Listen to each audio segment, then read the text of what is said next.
How time flies, huh? Can you imagine that already we're at this point in the 9th month of September? The year is running. In fact, it is flying. And so has this week. Already we're in the 4th day, Thursday. It is a beautiful day, of course, and we're here to do what we do best, serve you. From Bernice and yours truly, we love you. Thank you for joining us this morning on the AM show.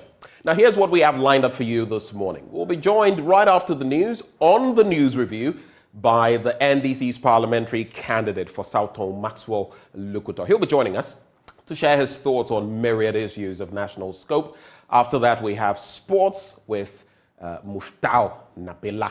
And then we'll be hosting for the blanket conversation we're going to be having on myriad issues this morning. We're going to be talking about the cocoa board saga, what is being paid to the cocoa farmers, and whether it is apt, a la what former President John Dramani Mahama has been saying, and which the NDC stalwarts have been defending. Yesterday, I was listening to Sami Jimfi on that beat. We'll be bringing you that. We'll also be talking about the latest proceedings in Parliament as far as the IGP's leaked tape is concerned, among myriad issues of national scope. And we'll be engaging this morning the Member of Parliament for Tamale Central, Murtala Mohammed. All of that lined up for you this morning. We'll also bring you a shot of the Habitat Fair Clinic this weekend in Tema. Ahead of that, we've got a conversation on what you should consider when owning a home. Luxury, comfort, or affordability. It depends on you, your options, and of course, your pocket. We'll be hearing from some of our sponsors today, STL and Virtual Security. They'll be joining me right here on the show. We'll also allow you to have your say this morning on those pressing issues that affect all of us, germane to our national life. So join us with your thoughts on these issues and more via the phone lines when we activate them. On that note, let's settle for the news up next.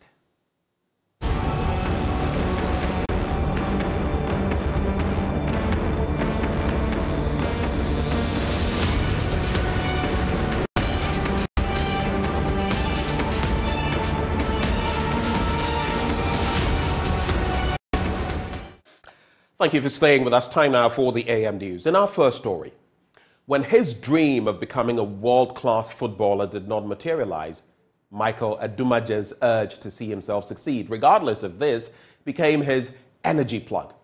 After some ups and downs in changing jobs, Michael settled on barbering, a trade he practices with passion. He shares his struggles and successes with Hannah Odame in today's Story of Hope series.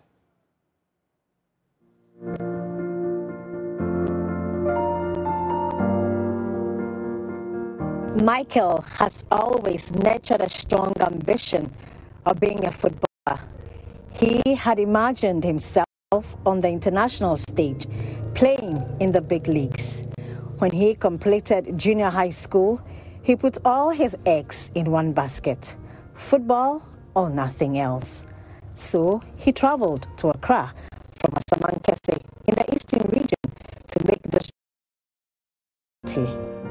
He soon realized how it wasn't that easy to be accepted into a football team. I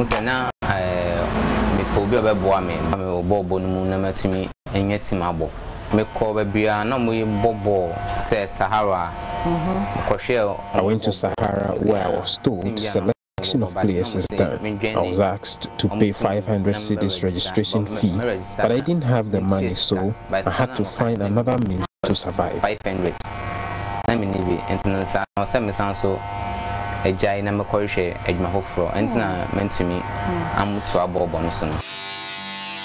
Looking like a shattered dream, Michael refused to go back home. He quickly had to make another plan to survive. He tried his hands on jobs that could fetch in money. So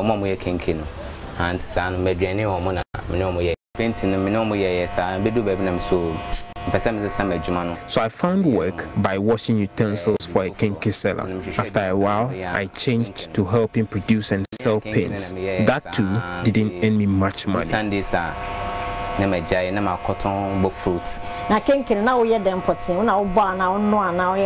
Oh, So I started selling buffalo.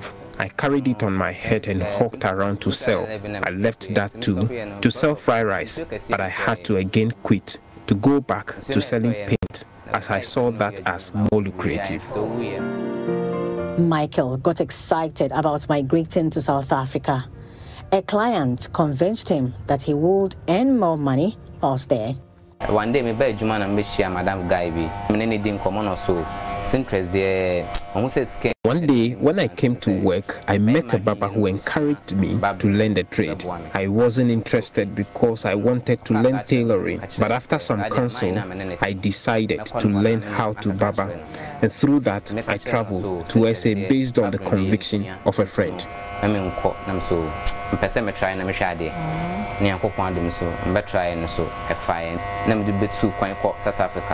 He touched down in Johannesburg and called the person who was supposed to host him. For over 10 hours, the person did not answer his phone call. After loitering in the airport, migration officials became suspicious of his moves and sent him back to Ghana on the next available flight. Airport now, also by family. You do how much be say 4 up to an job 10 still no buy. Oh. From 4 a.m. when I landed in SA at 10 p.m., my host never picked his calls. Even from the immigration officers, they then became suspicious and deported me back to Ghana. South Africa airport, back to FM. With no money left, no job to hold on to, and no one to look up to, Michael decided to go back home to Asamankese. But some friends convinced him not to take that route. It took him so many years to bounce back. Eventually, the ever-determined Michael got back on his feet and now owns a barbering shop. Bye, the hozu be brave, because no maseska. See, a month time, I spent all my money on the South African trip, so when I came back, I really cried. I felt all was lost. I hustled a lot but could not get much money. I decided to go back to work with my former boss. After working for a while, I thought of getting my own shop. So in 2018, I rented this place, and today I tirelessly work towards making this work for me. His friend admires his determination. I know Michael to be very hardworking. Somebody who doesn't give up easily. Yeah, because I have had an opportunity to be around his story. In as much as a yaw, the downs and everything, but he didn't give up. Full of disappointment, but he came back strongly and started all over again. And right now, he's Mickey barbering. A barber owner, like a shop owner. Yeah. Married with a child, Michael says he still longs to play football, but not on a competitive basis. His advice to the youth is simple: giving up shall never be an option.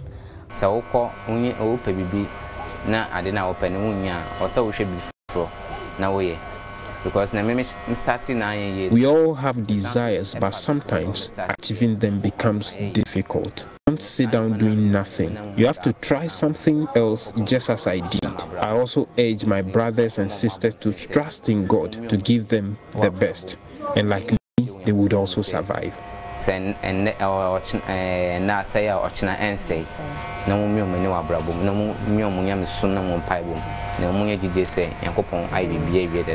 For Joy News, I am Hannah Odame. In our next story, residents of Tutupene in the Nkwanta South municipality are asking government to fix a health post in the area. The 50-year-old facility is in a state of disrepair, leaving residents to travel at least 18 kilometers to the Nkwanta South area or the regional capital, Dambai, to seek medical attention. Peter Senu visited the community and filed this report. Built in 1973, the only maintenance or renovation works the facility has seen is the construction of a reservoir in 1999. Currently, The ceiling and the roofing of the facility are in complete disrepair. The roofing leaks badly and has affected the ceiling. This is what happens anytime it rains.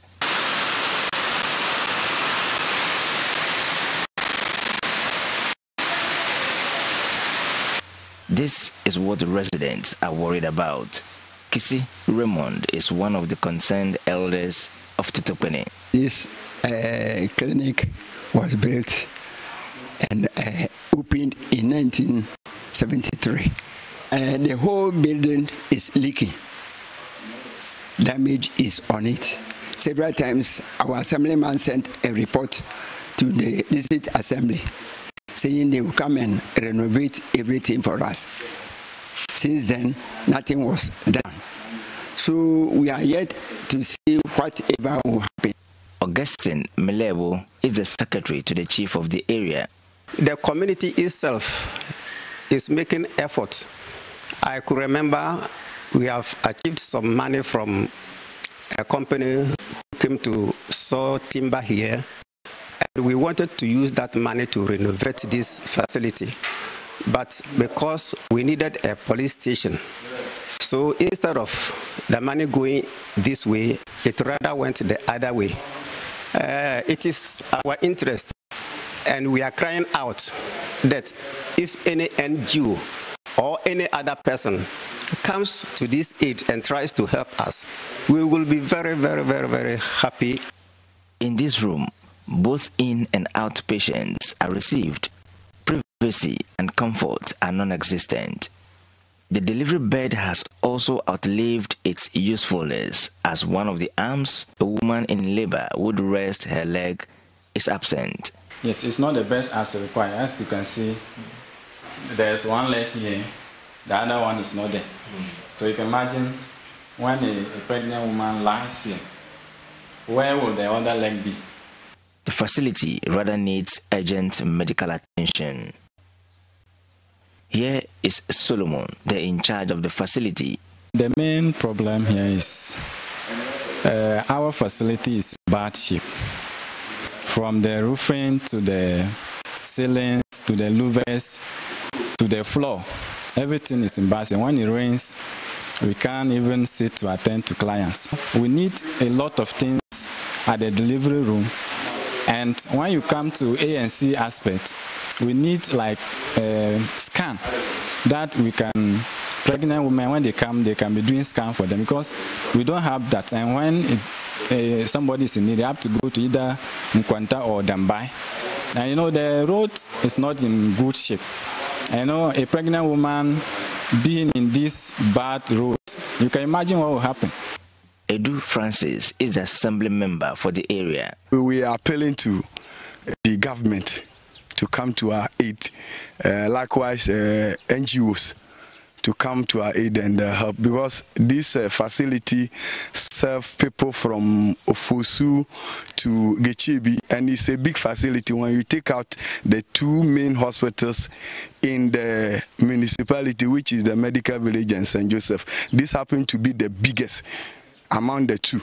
So we are pleading they should help renovate it. We have the workers here so that our people can receive good health care. Peter Senu for Joy News. Now, the OT Regional Minister, Joshua Makubu, says the continuous state of disrepair of the steel bridge in the Nkwanta South municipality is a source of frustration for him as a resident of that area. According to him, the continuous rainfall and erosion around the steel bridge is affecting economic activity in the municipality. The minister has been speaking to correspondent Peter Senu.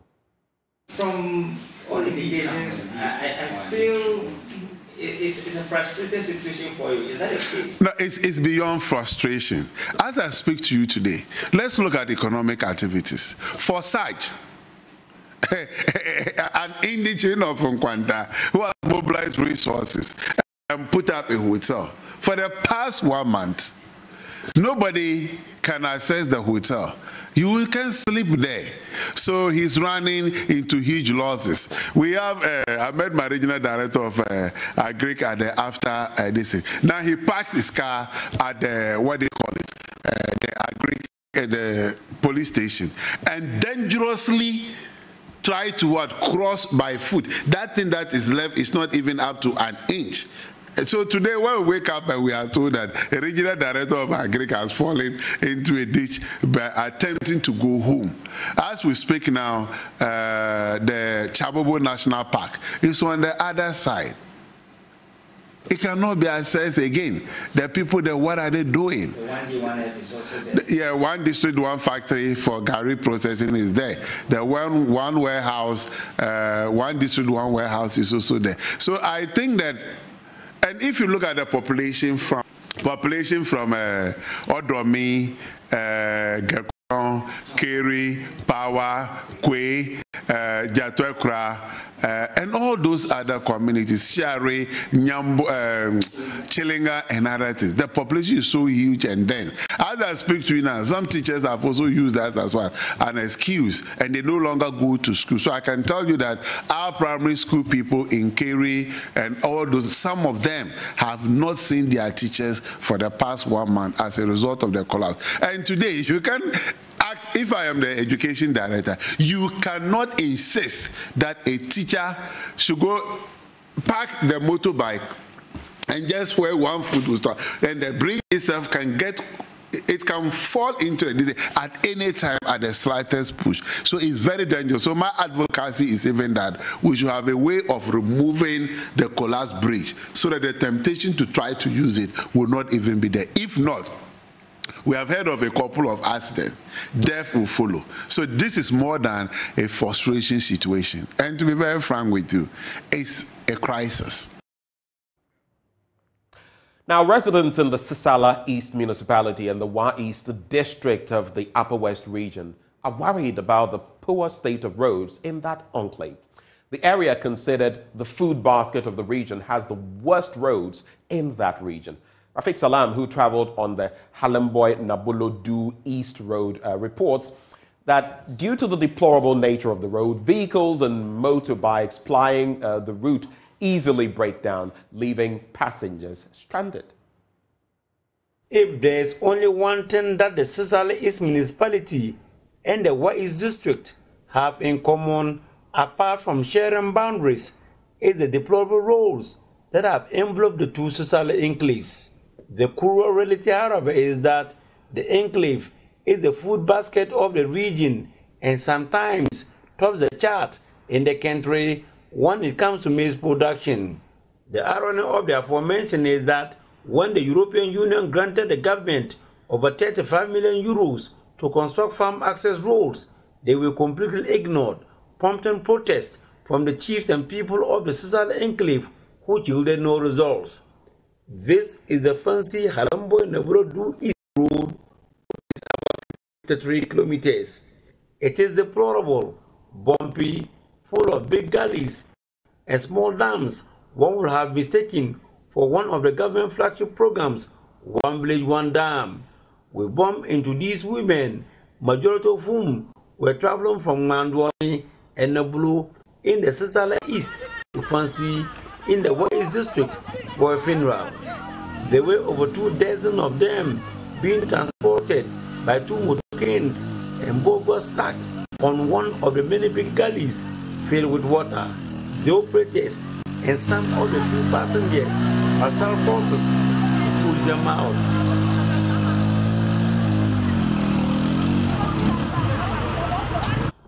One of the motorcanes developed a fault and the engine unable to start again. Motorcane approach basam ba week here mobi lamarte one obanga correct one the one is no good. The motorcane operators tell me that the crotch bar is now spoiled as a result of the bad road, and because of that he cannot pick at least the passengers that were on the bucket of the motorcane. There were 15 passengers, some having their babies stopped at their backs, got stranded as a result. Cheko Abayon Habambie is one of them and explains why. Now, some people were moving with their motorcane and we were following. They nearly fell inside the water. Right now, our motor have spoiled. The crossbars have spoiled. Now we are in between two villages. We can't move forward, we can't go back. Just because of the road. If not, because if the roads were well done, we wouldn't have been here. But currently we are stuck here. We can't go back to the below, we can't go to Halambale too. And our motor, it has spoiled. We don't know what to do now. We are just standing. Now we don't know what will happen. So we are pleading on the government. They should just work on our roads for us. Apart from this area, which we consider to be like not only this a dam, so what about the other roads? Other roads is even worse, especially from Wahabu to Walambele to Bukubele, from Manduanu to Nabukubele. Just from this road, Bichambele, all the way to this place, it's the same problem. The same problem. Last one car even fell with people. Some got injured because of this. They fell in the water. Some got injured. Some with broken legs. Some with just injuries all over their bodies. She also spoke of a cruise ship with death some months ago.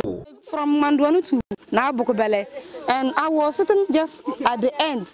My legs were outside like this. So when we were going there was a pothole that the motorcycle driver didn't know, and he jumped on it. So I fell down, and I didn't fall. I was standing. I fell and I was standing, and I held the motorcycle back this way, and it moved because it's not where that I fell.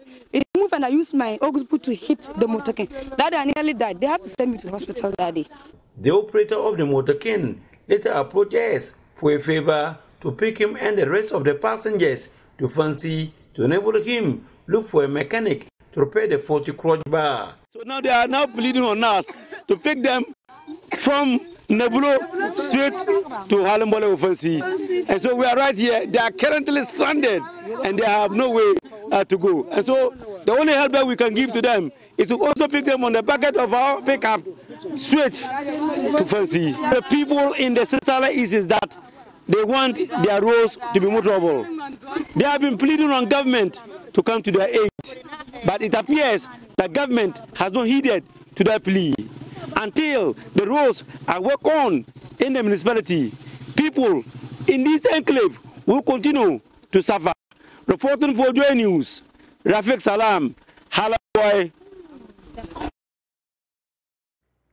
Now, from the issue of bad roads, let's veer into the terrain of art and music, which share numerous similarities. But the contrast between them has always been striking. African musician Mr. Easy is on a mission to blur these distinctions through his latest album, Evil Genius, drawing inspiration from the depths of his inner self and the echoes of his childhood. Jacqueline Ansumayabua has more in this report. To transcend the ordinary, popular Ghanaian-based Nigerian artist, Mr. Easy has brought together artists from diverse corners of the world, each weaving their interpretations into the very fabrics of his songs on his new album titled Evil Genius.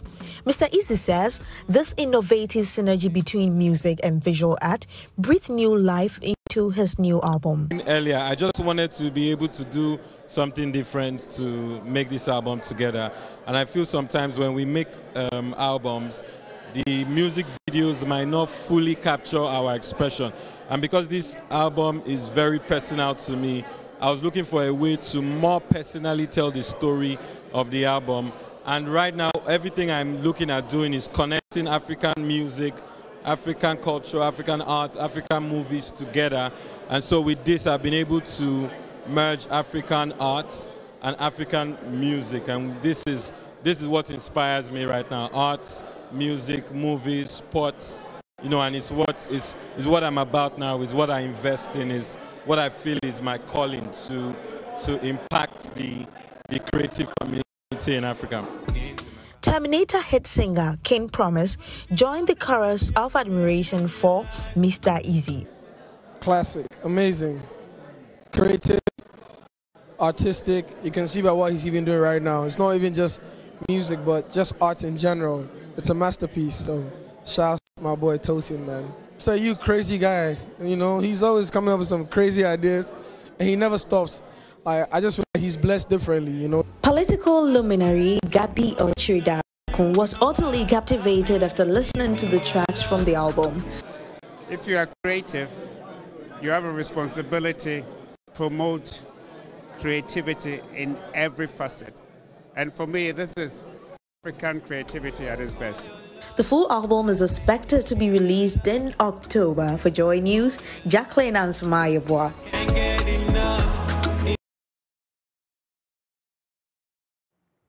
And that's how we cap off the news this morning on that artistic note. But stay tuned because there's more coming your way shortly as we get into the newspapers with Maxwell Lukuto. We'll be right back.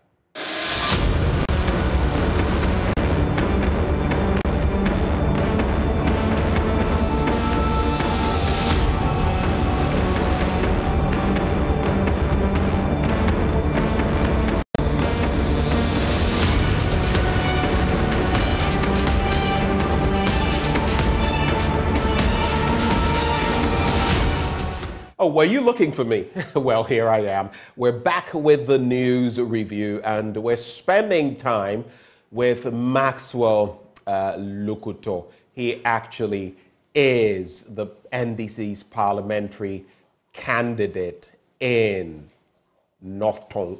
He joins us for this conversation. But before I bring him in, let me just remind you, Endpoint Homeopathic Clinic helping us as always to bring you this segment.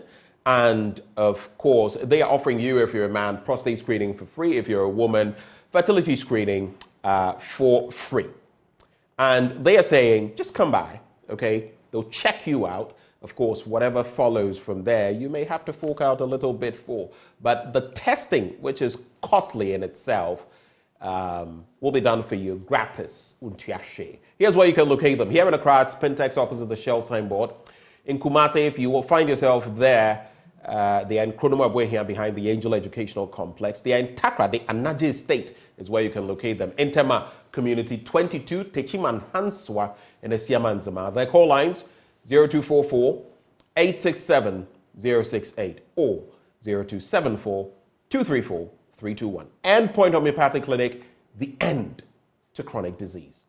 But just the start of the news review with Maxwell Lukuto. He actually is parliamentary candidate for South Tongue. North Tongue is taken by my brother Okudzeto Ablakwa.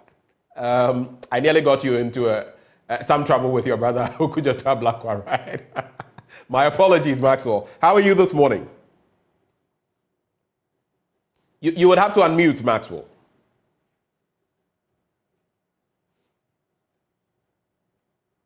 Maxwell, you would have to unmute. Yeah, good morning, my brother. Good. I can hear you now. Sorry for the trouble I nearly found for you. Yeah, I need to take you through the exercise. Say South Tongue, South Tongue, South Tongue. Say it 3 times so that you get used to it. This is a tongue twister. South Tongue, South Tongue, South Tongue. Very good. You are very good today. I think I got that. Anyway, yeah, so you always remember that you move from the south to the north. So anytime you don't mention, please remember to say south first before you think of the north. Ayo. I hear you. I'll think of Accra down south, and then I'll get it together. But it's another week, another opportunity to connect with you. It's not every week that we do get to connect with you.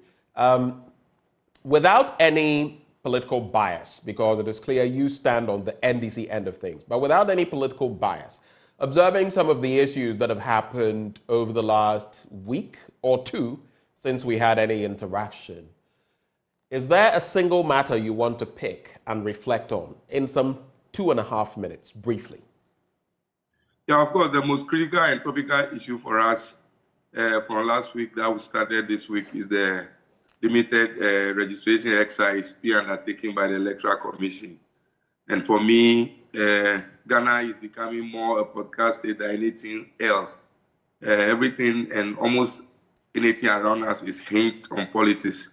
And the young ones are getting to understand and would want to participate. And it's better for us to allow our young ones to participate in the politics and the democracies that we want to nurture for the future than stifling them and putting impediments in their way. And so for me, that's a very critical thing that all sound minds and very vociferous voices would have to send a call out to the EC to be more proactive than we are seeing them do now. I have participated in the process. You know, I'm an interested party. And so from last week till now, we have been having some meetings and trying to put our numbers and figures together. It looks like the EC is grossly underestimating the number of people that are available to be registered. But for some of us on the ground, we have gone to every nook and cranny, taking some data, and we want to say that the EC would have to relook at the situations that they estimated. It is not as they think it is on ground. There are more people on the ground that would have to be sorted out. And so the numbers that we are you saying it's more than the about 1.35 million that the Electoral Commission is targeting? Because that's the number they are targeting, something down, south of 1.5 million. Yes. And we are thinking about something over 3.5 million or around that. And how are you coming up with those figures? No, like I said earlier, we are on the ground. I am a parliamentary The Electoral Commission is also on the ground. I'm sorry. The Electoral Commission is also on the ground. So when you say you are on the ground, what do you know that they don't? What we know they don't know is that they don't go to the nook and cranny of the constituency or the district. They are sitting in their district offices and making projections. I don't know, maybe based on the data from the Ghana Statistical Service or something. But what I mean by we are on the ground is that, you see, we are an interested party. So we have our branch executives on the ground, and we've asked them to list give us data on the number of people who have turned 18 and will be ready to register. And so based on those numbers we are getting from the branches to our ward coordinators to us at the constituency levels, we can tell them that we have more than they think. And in any case, because we are an interested party, we would have to organize the people and make sure they come to register. NDC, MPP, CPP, GUM, any of the political parties will be interested in getting their members from the ground to come to register. And so we would know the figures more than they would do. And so I think that they should be listening to us. That's the essence of IPAC.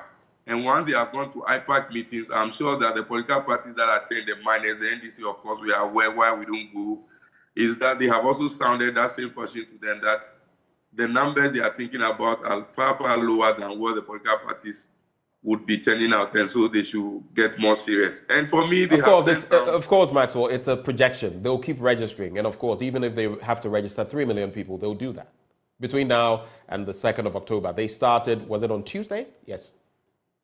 Yeah. So, Ben, for instance, in my place, I'm expecting to register over 12 million people, and the first day we registered, when you say your place, where do you mean? 12 million. You just said 12 million. Yes. Do you mean 12,000? No,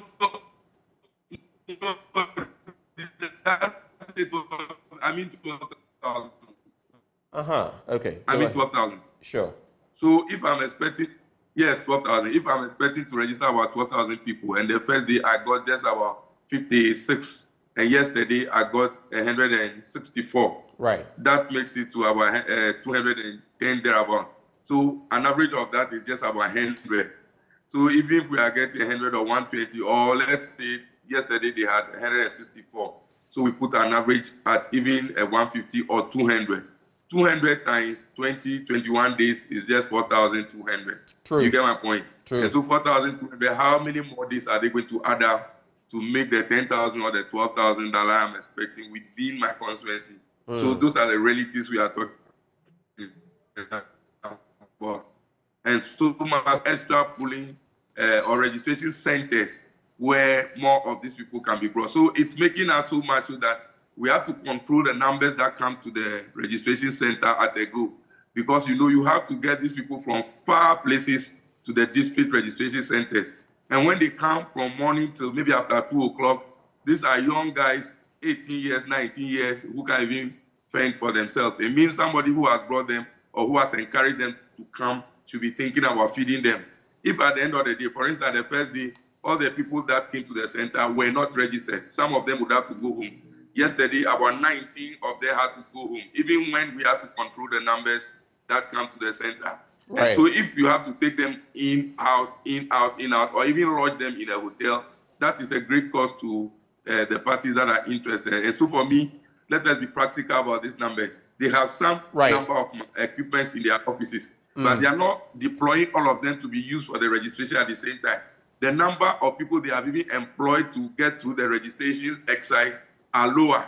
Okay, Maxwell, I get a grasp of everything. I get the thrust of what you're saying, but and I share, you know, in some of what you're saying. I mean, I also got concerned because somewhere in the Ashanti region and other places, I believe in the Upper West, we have our people, correspondents reporting, and the numbers over the last 2-3 days have been very low, which means that if we're to meet the targets of the numbers that they expect to be registered, it's going to be problematic. But let me avert your mind to another aspect of the conversation that some watchers of the political space find rather disturbing, worrying. It has to do with the fact that this exercise is going on, and it's not the Electoral Commission telling people to register.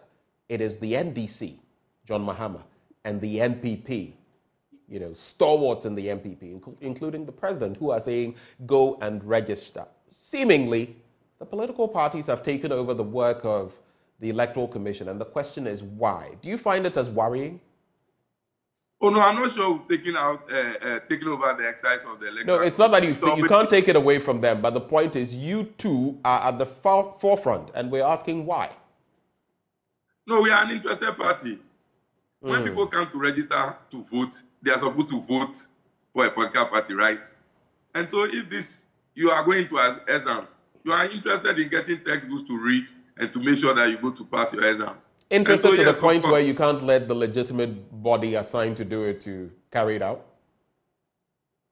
No, we have always helped them to do whatever exercise they do. You know, anything they do, they would want us to be around to take their numbers, to know how they are even doing or not doing. And so for me, I feel you on that.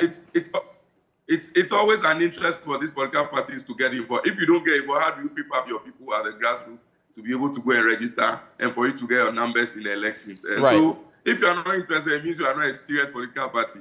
Okay, all right. Let's get into the papers. I just want to acknowledge two people who have sent in messages just because they are reaching out from faraway places. The first one says, good morning, and I'm watching you live inside Parigu in the Northeast region, particularly Wale Wale constituency. It's good to hear from you. You are from the Vice President's area. There's also Onwubiko Michael, who says, good morning. It's Onwubiko Michael watching from Kashimbela Hydropower Plant in Taraba State, Nigeria. God bless you, Job. Well, God bless you too. Thank you for watching. I was in Lagos how many weeks ago? So it's good to hear from someone all the way from my other country, Nigeria.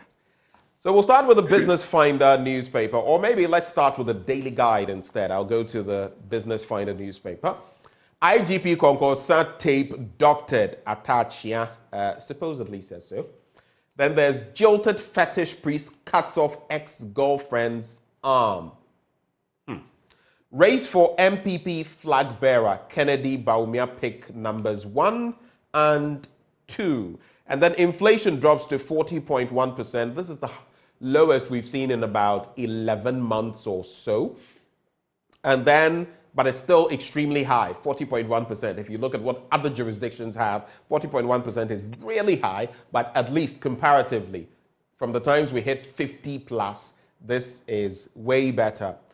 Convict chases judge in courtroom after sentencing. Now, this is not funny, but I mean, you cannot help but, really? Anyway, convict chases judge in courtroom after sentencing. Wow. And then on the back page, of course, you can expect some sports news there. Legon City's loses goalkeeper. I saw that trending yesterday. And then Maguire does it again. Harry Maguire.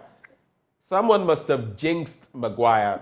I don't know, over the last how many years. It's just been, especially since he moved to Manchester United, it's just been woe upon woe. And it's same for another player who's pictured here, Richarlison. He's not scored in a number of matches, I think, since the World Cup. He's not been faring well. Even when Brazil obliterated Bolivia, he couldn't make the scoring sheet. He had a sitter and missed it. I will seek psychological help, Tottenham striker Richarlison is saying. And Pogba explains doping test failure. Okay, So let's get into the stories now. I'll start from page 3. The chairman of the parliamentary committee investigating the leaked audio tape of an alleged scheme to depose the Inspector General, Samuel Atachia, has indicated that the tape that went viral and served as the basis for the Speaker's referral appears doctored. He said a second audio tape, which was handed over to the committee by one of the witnesses, Daniel Bugrinabu, looks like the full complement of the conversation that ensued among the three persons captured on the tape. Now, answering questions from the media in Parliament yesterday, after an in-camera session with the witnesses, Mr. Atachia noted, quote, "It seems to be the case because the second tape is one which is a very long discussion, which I can come to some understanding that they do not dispute. The audio that went viral was the basis for the Speaker to make the referral to the committee. You might want to call it the first tape.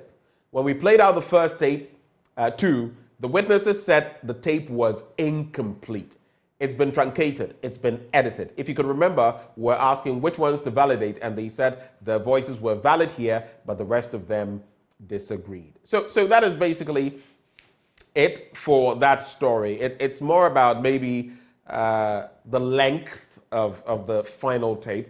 But on the in-camera sitting, Mr. Atachia said the first person the committee called upon was the Minister for National Security, Albert Kan Dapa, and we know that all of these people had been asked to show up in Parliament before that committee. Let me get into other stories before you come in and respond. I'll go to page 6 and do those two stories there and come to you. So the Asamankasi police in the Lower West Akim municipality of the Eastern region are holding a fetish priest known as Togbe Gadefia for allegedly cutting off his ex-girlfriend's arm and leg after breaking up with him. The jilted fetish priest, as gathered, hacked his ex-girlfriend, Rakia Husseini, with a machete. Now, she was taken to Asamankasi Government Hospital, but was later transferred to the Eastern Regional Hospital in Koforidua due to her condition. The incident reportedly occurred at Krofrom, a suburb of Asamankasi, where the fetish priest resides. The victim, Rakia Husseini, 25, was in a romantic relationship with him until she decided to marry a Muslim. You would think that the fetish priest with his powers would be able to, if he wanted, rather than go, slashing her with a machete. And speaking of which, drama unfolded in an Accra Circuit Court on Wednesday when a businessman, Frank Kwesi Obeng, confronted the judge after being handed a 15-year prison sentence for charges of conspiracy to steal, abetment of crime, and money laundering. As the verdict was delivered, Obeng immediately questioned the judge, saying, "Please, do you know me somewhere? Why have you given me a 15-year jail term?" He then proceeded to remove his shirt and approached the judge in an aggressive manner. The situation, however, was quickly diffused by intervention of the prosecutor and a court warrant officer who escorted Judge Evelyn Asamoah to her chambers. Obeng was then escorted out of the courtroom without his shirt and sandals. Your reactions to these stories? Yeah, thank you so much. I first of all want to take a bite on the so-called Kokonsa tape. Doctrine of a tape, of course, once the conversation that took place between the two groups or three parties lasted so long and a portion of it might have been taken off and a section presented, it could be called doctrine. Doctrine does not necessarily mean that you didn't say something and another person went to use your voice to come in. So according to him, it was obviously edited, truncated. I do not know fully whether that is what he's referring to as being doctored, because doctored then implies that something has been taken out and something else inserted somewhere, which may implicate somebody. That's my understanding. Not necessarily. From the interrogations that we all saw on TV, the police officers we heard, most of the issues pointed out to them, they agreed that they said such things.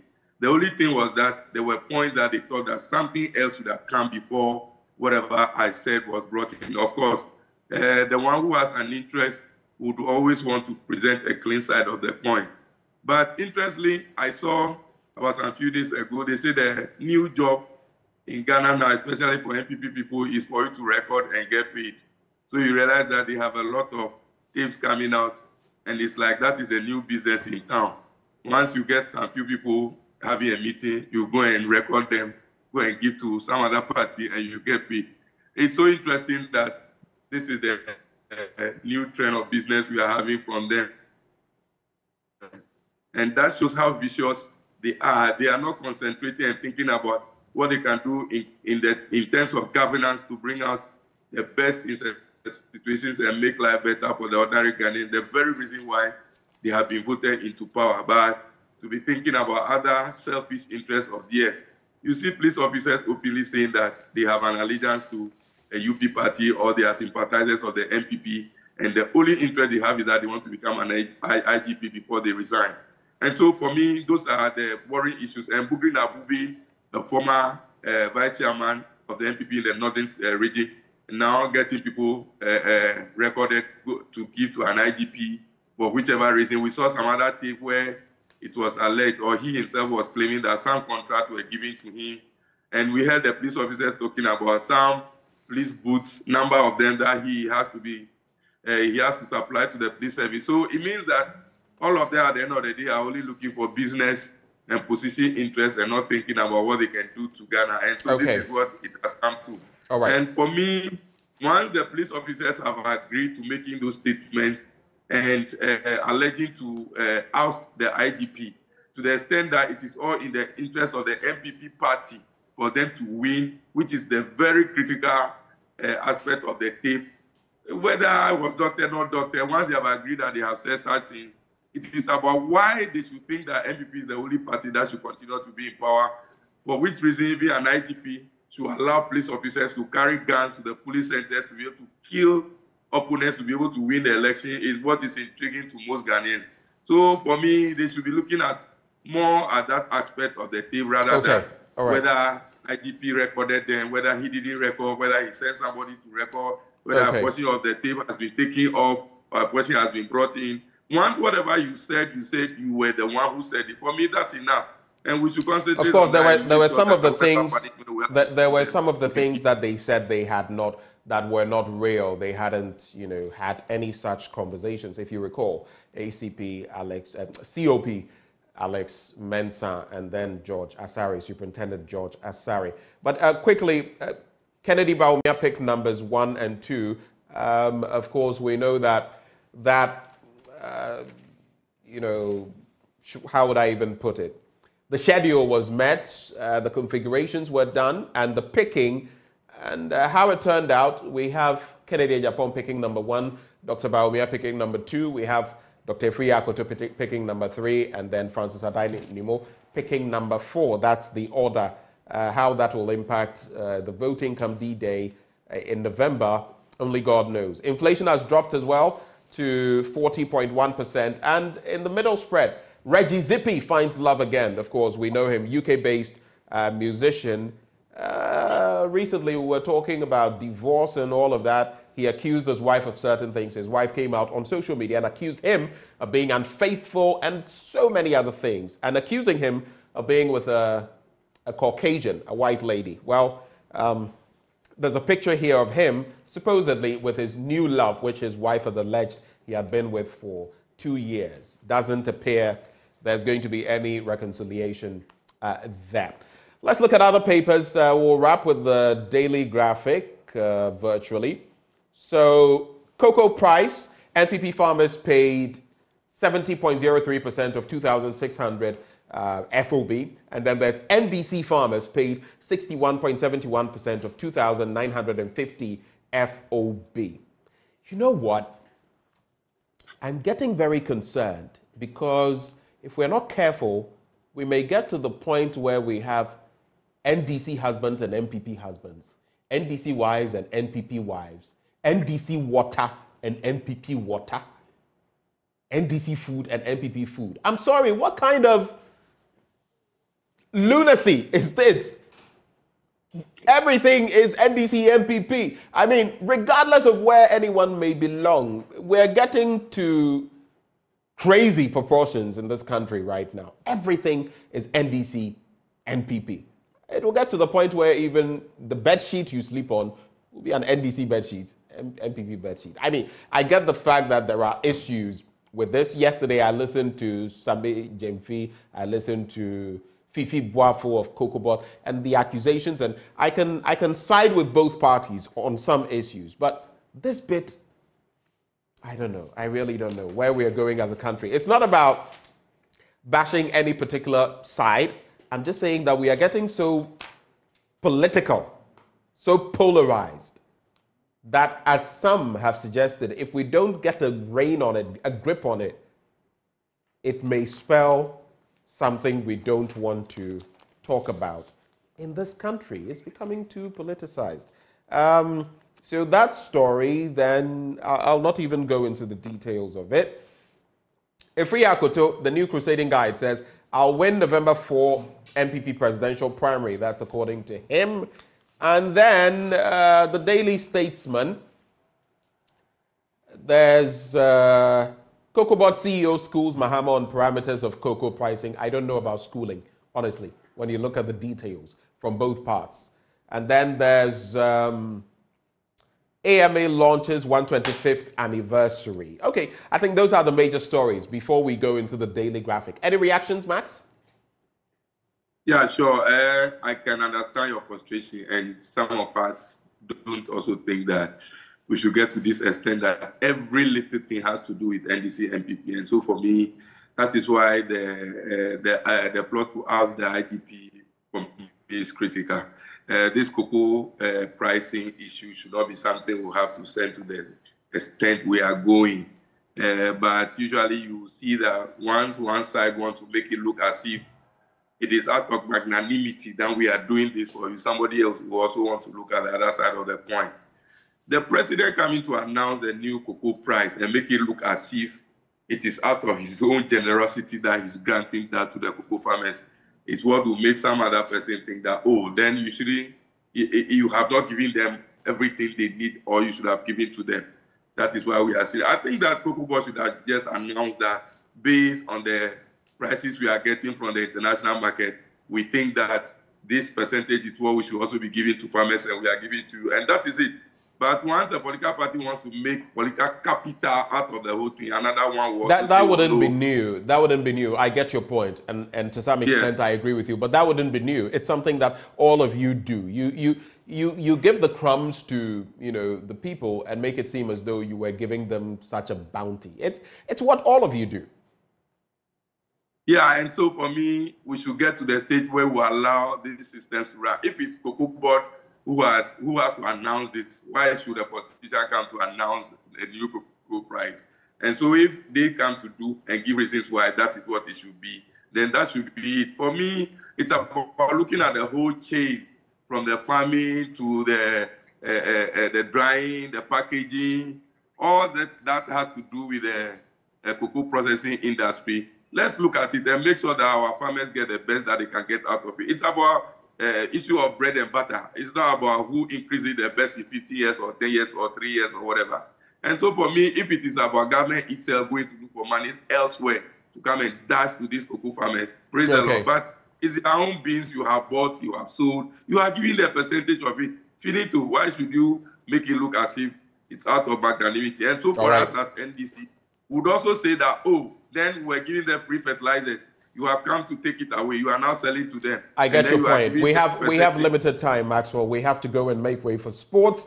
Musa Ibn Shiraz says, good morning. Waking up to stream this great show from the comfort of my office always makes my day fulfilled. We're glad that we're able to do that, and we'll keep trying to do that for you every morning. Thank you, Musa. Let's wrap with the Daily Graphic newspaper and make tracks. It's interesting because we are stating this so categorically. Well, it's based on the statement by Samuel Atachia. Leaked tape on IGP, first tape doctored. Parliamentary committee affirms. And doctoring here, that is the term that I would like to be properly explained. But anyway, what was in the first tape reverberates in the second tape, and it's the same conversation we're having. So whether we couch it as this or that, it remains what it is in the supposed second tape, which is the full-length version of the conversation they had. There's also boost for shea sector.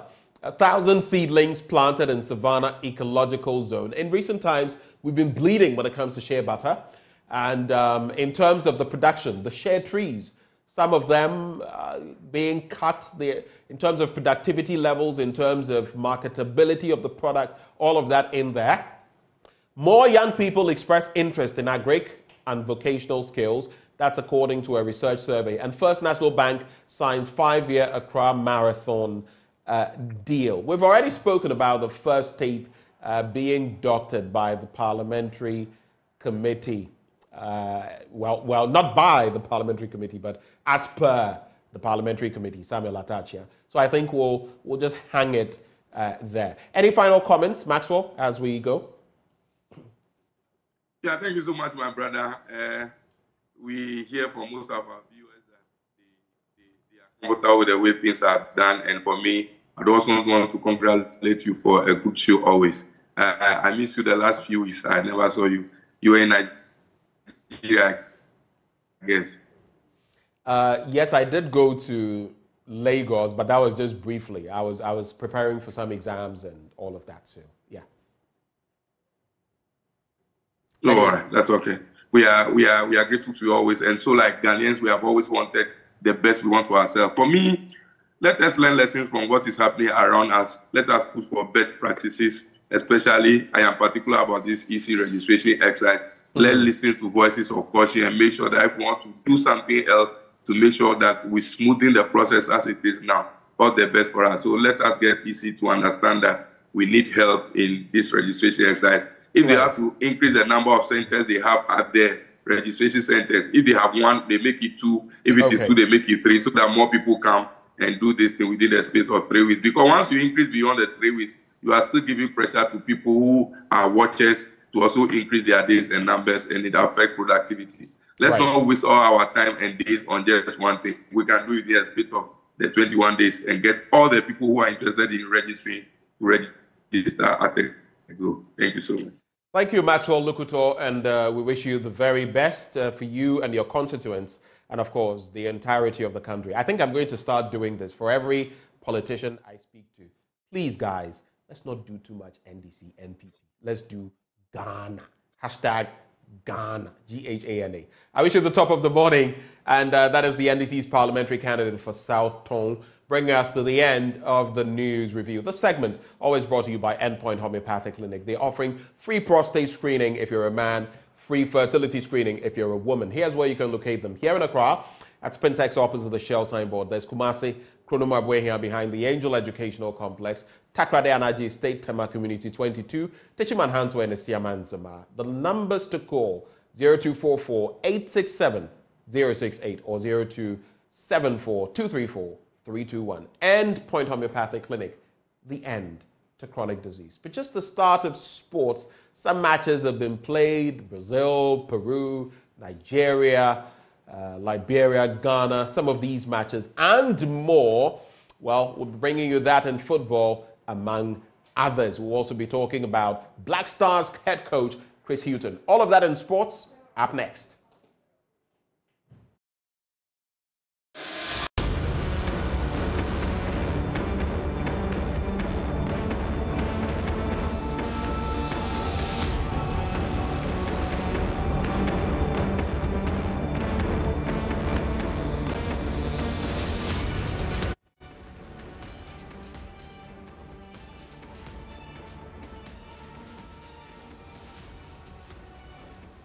You're still watching the AM show, and it's time for sports. My name is Harun Mubarak. Let's start with the Black Stars, because head coach Chris Hughton has expressed his excitement about the performance of the home-based players in the team. We talk about Midiam Jonathan Sowa and Fatah Ahmed, who made their senior national team debut in Ghana's 3-1 win over Liberia on Tuesday. Hughton says their performance will encourage other home-based players in the local scene. Very, very conscious of what any introduction into the camp from local players. I'm very, very conscious of that, and that's why I stay here for periods to watch as many games as I can here. But it's always going to be about competition, and when it comes to whatever squad, I have to pick the whatever it is, 24, 25 man squad that I think is the best squad to get the result that we need to get. Sometimes injuries can give others an opportunity, and we of course had an opportunity for both players from Milan, and I think both done well, and particularly Jonathan coming on in that last minute and giving the team a real lift, I think, in that period, particularly when the game opens up. But really pleased for Hamid as well to make his debut. So I think that's probably for them too. I think that's great encouragement. It's great encouragement for more of our local players to want to aspire to. Yes. Now, elsewhere, former or current Vice President of the Ghana Football Association, Akufo-Addo, says he would have wished the football governing body would continue to carry out its activities despite the injunction on the elections. Now, injunction application filed against the elections by King Faisal has brought their activities to a standstill. The date for the next hearing of the case is set for September 19. Wednesday morning saw the new dawn of one of Ghana's most beloved sporting events as the Accra Marathon unveiled First National Bank as its headline sponsor.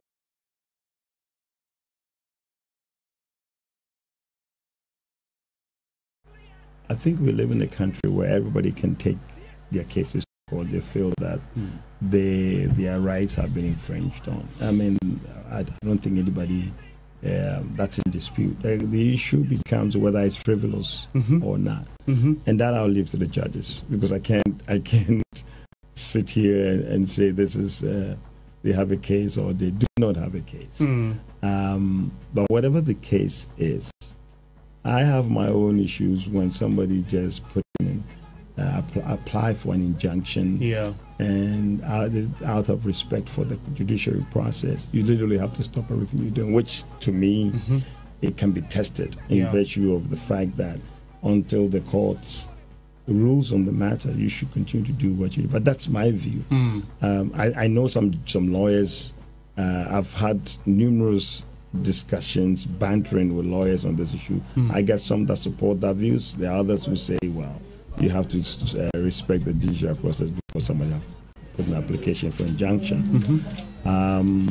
But having said that, as to the merits of the case, I'm not going to go there because I have my own views and I won't tell you. No, but this is Ghana Football Association. I'm sure the clubs know that there are internal structures you need to exhaust before you go to an outside court. Absolutely. So Dr. Nyahota Maklo, in the course of the week, granted an interview with our colleagues at Joy FM, and he was clear that, I mean, Alhaji Guza should abandon this injunction application case, because first of all, you need to exhaust the internal structures. They have not done that. And that is what I want to hear from you. And Doc is right. We are an association and we have our rules. So if you don't follow the rules, there are consequences, okay, at some point. And if you look at I'll give you an example of the Ash Gold case that your colleague mentioned. The fact of the matter is the person who is applying or who is actually suing in this instance, it's not a member of the FA because it's totally been banned. Technically? Yes. I mean, so Ash Gold is not a member of the FA? No, not Ash Gold. Okay. The individual. Okay.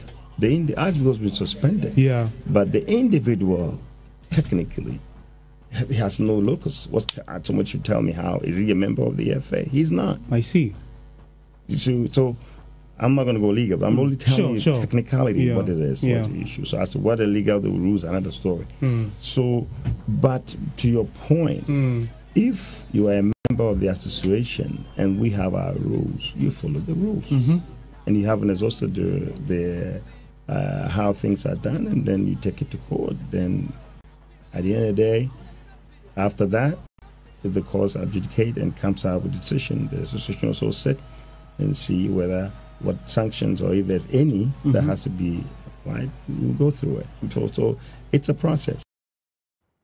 Away from football now, long-distance athletes across the country can now heave a sigh of relief as the prestigious Accra Marathon event returns this year. The event will now be known as the First National Bank Accra Marathon. There's more in the following report.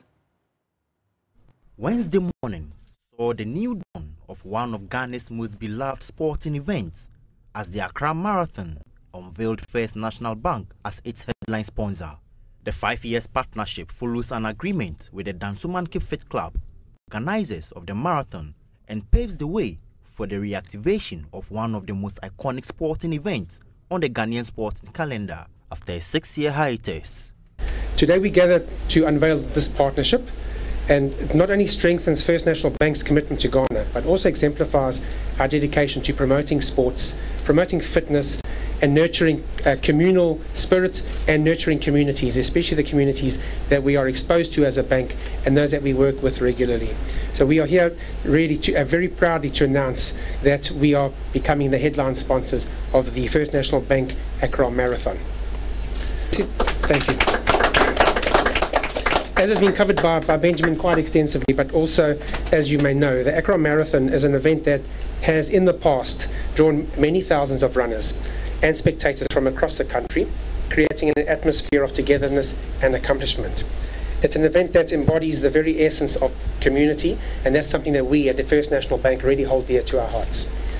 The unveiling and contract signing was held at the FNB head office in Accra. Chairman of the Dansoman Keep Fit Club had the stake on the deal. This morning event is significant in the history of Ghana sports, as we gather here to witness the contract sign-off for the Accra Marathon, which is coming back to life after 7-year-long break. This contract signifies our commitment to excellence, collaboration, and the shared passion for promoting a healthy and active lifestyle. The marathon will be beneficial to the country as it promotes socio-economic activities by boosting the sales of businesses, enhancing tourism, and uniting neighboring communities and the entire society. In this regard, we appeal to the government, corporate organizations, and individuals to support this prestigious event to enable us to achieve the desired objectives and benefits. The multimedia group was also announced as the official media partner of the event. From the multimedia group side, we are also extremely thrilled to be part of this historic event.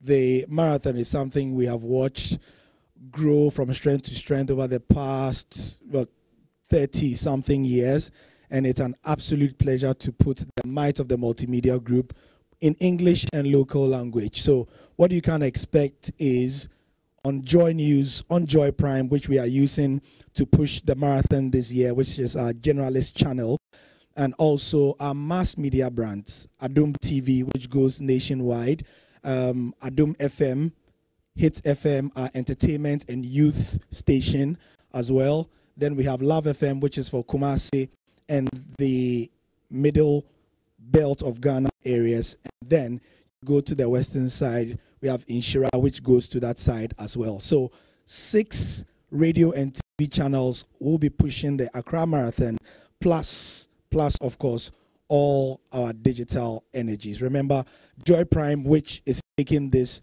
has footprints also, is the channel, apart from Joy News, that has footprints in the rest of West Africa. So that's why we are using Joy Prime and not Joy News. The 2023 edition of the First National Bank Accra Marathon takes place on November 11. Yeah. That's your sports. For more, you can head on to myjoyonline.com. My name is Harun Mubarak, and have a good morning.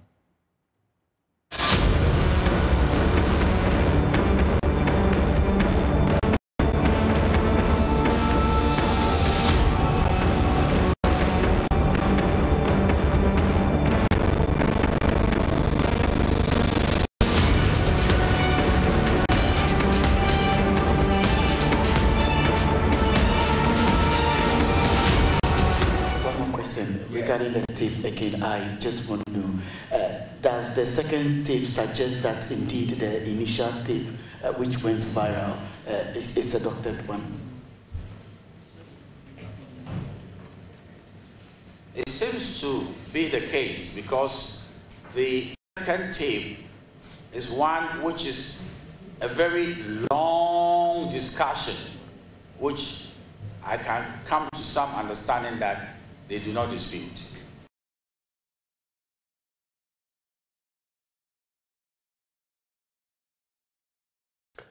Well, here we are back in the studio as we get into our big stories, and we're going to be talking about everything in between. We had to play that tape to set the tone for the pot boiler, the start to the conversation we're about to have. But here in the studio, we have Murtala Mohammed, Member of Parliament, Tamale Central. Sometimes he's, when you see him on the floor of Parliament doing his thing, the last time I saw him in some deep waters, it was with Ursula Akufo. You call that deep waters. A very good morning to you, sir. Thanks for joining us in the studio. I ignore your mischievous... mischievous? Why mischievous? What do you mean by deep waters? You were in some... But that day, it was fiery on the floor of Parliament. I mean, that's... People were, doing your... Okay, so this morning, when Murtala came in, you remember there was this time about a year and a half ago or so, I think, when he came and he did some renditions in Patois. Can you do something for us this morning? Any greetings? I'm not gonna do anything. Anything in Patois. Why you say? Why I say? Why you say?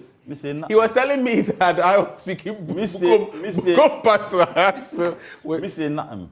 You said nothing? Yeah. Okay.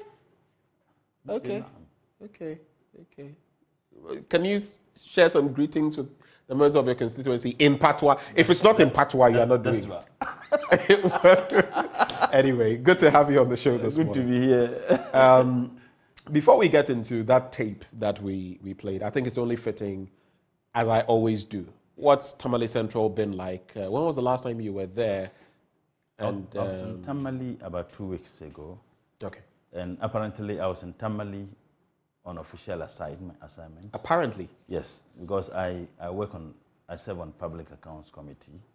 Oh, right. And so I went to Tamale a week before, came back to Accra, and I had to go back to Tamale because of the work of the Public Accounts Committee. You know, the country is zoned, into 4. So the 5 northern regions, the public hearing takes place in Tamale. So I was in Tamale, specifically for parliamentary work, but I took advantage at least to meet youth groups in the night. We start the sitting at 9 and sometimes we finish around 7, depending on the schedule for the day. So I was taking advantage of the time to meet youth groups. And in fact, in the morning, when I needed to attend funerals or outdoors before the sitting begins, I do so. So that's why I said apparently I was in Tamale for the purposes of parliamentary work. That was 2 weeks ago. And from Tamale, we moved to Sinyani. Okay. So we spent a week again in Sinyani, then came back to Accra. This weekend, we shall be, inshallah, in Ho for Volta, Eastern, Greater Accra, and the other regions, the new region. Okay. And from there, we'll move to Takoradi. Okay. For Central, Western, and then the Western North. That's what we do. Right. So by which time, we are looking at the 2021 Auditor General's report because we want to clear the backlog. Remember, that was the objective we set. So hopefully, once we are done, we shall begin with the 2022 Auditor General's report so that we do not have the backlog.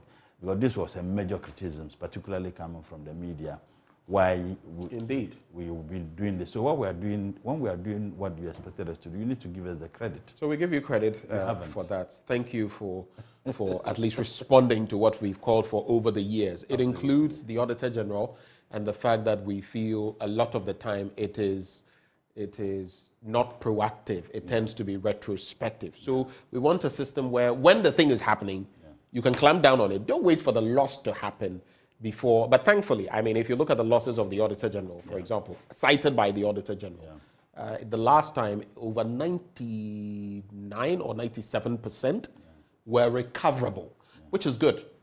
Whether they will be recovered is another point altogether. I think that has to do with the Attorney General too. It's important. And I say this with profound conviction and concern that you remember there were a lot of procurement breaches and other infractions.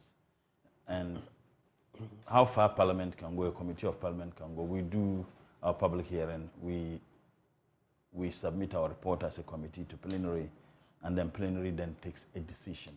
A lot of institutions and individuals were recommended for prosecution, including Francis Essam. Really? Yes, including Francis Essam. The cylinder. Yes. And in fact, the committee unanimously agreed that she should be prosecuted. We sent the report to plenary, and it was adopted. It means that even in the entire House agreed that Francis Essam and other individuals should be prosecuted. Over a year now. I was about to ask, what has happened to that? Because and I'm bringing it to fore so that you guys can demand from the Minister for Justice and Attorney General. But what are the actionable, means to be followed? The purposes or the purpose for the public hearing is that when the Auditor General submits its report to Parliament, Mr. Speaker then refers the report to the appropriate committee, in this case, the Public Accounts Committee.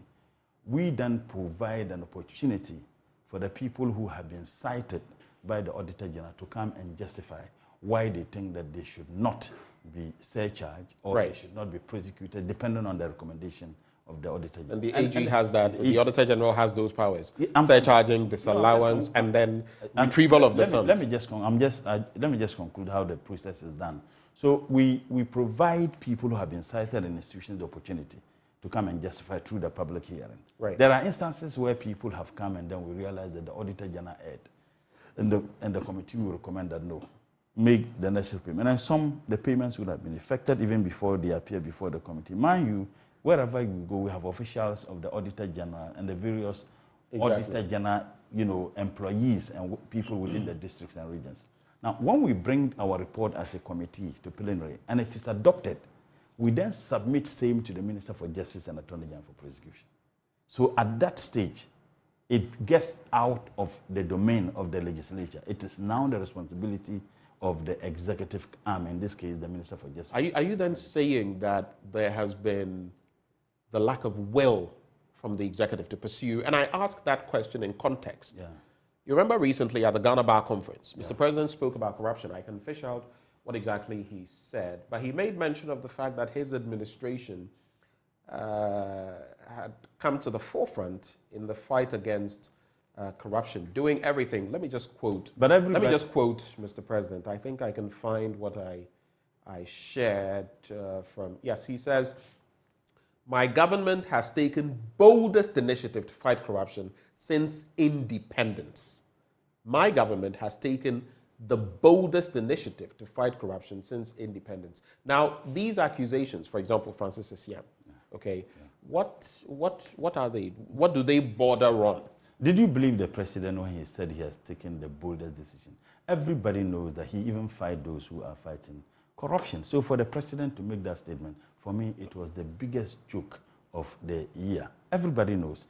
Check the office of the special prosecutor has been what was the verdict set up. What was the verdict? Hasn't it? What was the verdict of the person? In fact, the first person to head that institution was from your party, Alamisi Benz Kaiser Amidu. Everybody knows that he appointed Alamisi. He appointed Martin Amidu to witch hunt and this, and there was nothing he could witch hunt. And in any case, what was the verdict of Mr. Martin Amidu? The verdict was that the president was a mother serpent for corruption. What is the verdict of even the current, head of the he's allowed the processes, the law to take its course. Cecilia Dapa? Oh, but he has indicated the frustrations that he has gone through. He has indicated the fact that the resources and the tooling that would ensure that he discharges his responsibilities effectively have been denied to him deliberately by this government. So everybody knows all reputable institutions clothed with the capacity to determine whether a government is corrupt or not, the Afrobarometer of the CDD, the Corruption Perception Index, they've all rated this government to be the most corrupt ever in our history. What President Mahama, the lowest of President Mahama, which was 43, is what this government or this president is celebrating. Everybody in this country knows that the Flagstaff House is the citadel for corruption. The extent to which... Why? But by what standards? With what evidence are you saying? If the Flagstaff House could add over $800 million to a merry negotiation, that was thievery. That was not corruption. You're taking us all the way back to Boache Jaku. But I'm saying that, not Boache Jaku, the addition was done from the Flagstaff House. It took the vigilance. No, but it was within that I'm saying that the addition, leadership. Boache Jaku, I think on your same program. Yeah, I know what he said about. We didn't have answers. I know what he said about getting calls and all. I'm saying that over $800 million, but for the vigilance of the NDC members of Parliament in the 7th Parliament, it would have been in someone's pocket. So I'm saying that it is very clear that this government has perfected corruption. And frankly, President Nana Addo is the lead of the choir in terms of how this country could be, the resources of this country. I get that from where you sit, you would want to say that. But I say, what are the tangibles? What can you pin on Mr. President? I have just told you saying this. The $800 million was added from the Flagstaff House. And you can prove that it was Nana Addo who signed off on that? Who wanted that to be done? Seriously? No, I'm just asking you. In a court of law, the president doesn't sign even letters. Someone signs letters for and on behalf of the president. So if the person engages in anything wrong, who takes the responsibility? Who does? So I'm saying that this president, that statement was a joke. He is the most corrupt leader ever in the history of this country. You see, he hoodwinked Ghanaians into believing that he was coming to fight corruption with these fake slangs. The president in any attempt, you see in this country, if you speak English in a funny way, people tend to listen to you. I think that's a low blow to say that fake slangs and all of that. The president has spoken this way. The president has spoken this way since we've known him. Since even when he was engaging former president. But did I say? You remember when he was communications minister? He's spoken like this. But I never said he started the fake slanging today. I didn't say that. What makes it fake? Kofi Annan had worked with the United Nations for several years, lived in America. I'm saying I lived in America for several years. He didn't come with a fake slang. You saw even appointees. My good friend, what's the name? The Adjo Asafo. Have you watched her videos? She's also trying to slang. Because they believe that if you slang the people of this country, listen. So this president, he's the most corrupt ever. Tell me one single state institution or single independent institution with the capacity to determine how corruption is pervasive in our society that hasn't said that President Nana Addo fight for corruption. It's a joke. Look, Professor Jumobuidu, when he was interviewed, they asked him the fight against corruption by the president. You remember what he said? He said it's in tatters. It's in tatters. The CDD Afrobarometer described this president, this government, as the most corrupt. In fact, we chalked 41% under this government. Do you think then that Mr. President and you remember in this country when we were told by one of the lead candidates for the MPP flag bearership, Kennedy Japan said, even as an MPP member, for you to have access to the president, you need to pay $20,000. What has happened to it? The president on that day also said that, every allegation of corruption have been investigated. Let's narrow it down. The cash for seed investigation was done by Parliament, not the executive. I see you going down memory lane. Let me do this. Let me ask the questions. So, do you feel then that there is a disjointedness, that there is some disconnect as far as the reality versus what maybe Mr. President and those in establishment may see? And I want you to narrow it down quickly because I want us to move on to other things. Also to Francis Isiam. You've made mention of her name. You are on the Public Accounts Committee. Yeah.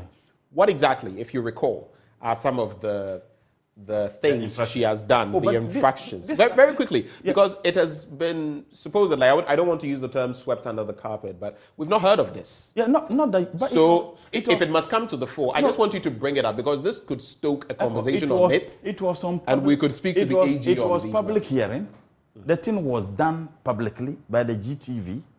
And in fact... No, I'm not saying that it wasn't. I'm just saying that since that time, there has been no action. I have just told you what Parliament needs to do. Maybe someone will ask as a member of Parliament, a member of the committee, what did you do? I have told you that after we finish with our work, the committee is made up of equal numbers of NDC members and MPP members. Of course, the chair of the committee is an NDC member. Right. We all agreed unanimously that Francis Isiam be prosecuted, as recommended by the Auditor General in the Auditor General's report. Submitted same to plenary in Parliament. And the 275 members adopted the position taken by the committee. So the committee unanimously accepted. Yes. At the plenary, unanimously accepted that she should be prosecuted and many others. I don't want to limit it to her. The reason why I mention her name because she is a political appointee. There are other civil servants and public servants. You see, what were the infractions? What were the infractions? They were procurement breaches. I mean, sometimes outright recklessness in terms of doing things without following the law. We have laws, financial regulations, and acts that regulates the conduct of anybody who manages state resources. Now, the Committee of Parliament submitted the report. Parliament adopted the report of the committee. We submitted same to the Auditor General over a year. Over a year. Yet that same woman sat on TV and says NDC was corrupt, people were corrupt. I'm saying that over a year. So why is the Minister for Justice and Attorney General not willing to prosecute Are there any ways beyond the fourth realm, the media? Yeah. You're putting it out. Yeah. We'll likely follow up on this. Beyond what we can do, what legally can be done to ensure that in instances like this, maybe, I wouldn't say force the arm of the Attorney General. You see, if you go to court today, but push for the right thing. If you go to court today, assuming, on what basis are you going to court to demand that she should be prosecuted and the others who were cited? The Attorney General will tell you that they are in the process of prosecuting. But justice delayed, they say justice denied. Why is it taking the Attorney General over a year and nothing is being said about it? This is not the first time I'm making this comment. I've been making this comment on several platforms. Why is the Attorney General not willing? And it is not only Francis Essam. Many other public servants and civil servants. Why do you think? I don't know. I don't know. Someone should tell me. But the only reason I can give is that because she is an MPP activist. And again, that defeats... But that would not be justice. Well, but is there justice in this country? Is there not? There isn't. There isn't? There isn't. If there was justice in this country, I don't think that those people would not be prosecuted. The president and the government is willing to prosecute people when they have interest. But where they are not interested, they don't give a hoot about any prosecution. Because I have just asked. Look, when we were taking the decision to adopt this report at the committee, there wasn't any objection from our friends from the MPP. No, on the committee. When we brought the report to Parliament and debated it, at the end of the day, it was unanimously agreed that she and many others who were cited by the Auditor General be prosecuted. Over a year, why is the Minister for Justice and Attorney General not willing to prosecute them? Why? Let's get into other matters. I don't want to wade into the judiciary and all the ping pong that has been played in recent times. But the tape, going back to that tape which was played, I'm sure you saw Samuel Atachia also chairing that parliamentary committee probing the leaked tape of the IGP. And I just want to set the records straight this morning because it appears, unfortunately, both the Daily Guide newspaper and the Daily Graphic newspaper, from the headlines, were not exactly legitimate. So there was this bit about, I don't know whether it was the Daily Guide, the Daily Graphic for sure. The Daily Graphic for sure. Let me not fault the Daily Guide yet. Let me see whether they wrote in that story. There was another paper, and the whole bit says, suggests that the tape was doctored. Okay? That is what they say. But our very own Samuel Mbura, who was, yes, that's the Daily Graphic one. Our very own Samuel Mbura, who was there, that's not what Samuel Atachia said. He suggested that, the second tape was a very long one. It had probably the entire length of the discussion. The first one had been edited or truncated, so to speak. Truncation does not mean it's been doctored. Doctored, yeah, I agree. Doctoring would suggest that maybe intentional addition, insertion, removal, and all of that. So I feel the way these stories in the papers, some of the papers, the Daily Graphic for sure, and I think another paper have been couched, is not exactly the best. But for you, what you've seen from this IGP, leaked tape, Alex Mensah, COP, Superintendent, George Asare, among others, who have spoken, the things they've said. suggesting the IGP is a tyrant of sorts. Some of the things, though, may not exactly. Yesterday, we called our own former colleague here, who's at the BBC. He interacted with us on what standard practice at Scotland Yard is. My only concern is standard practice does not mean that what Scotland Yard does is the yardstick for every country.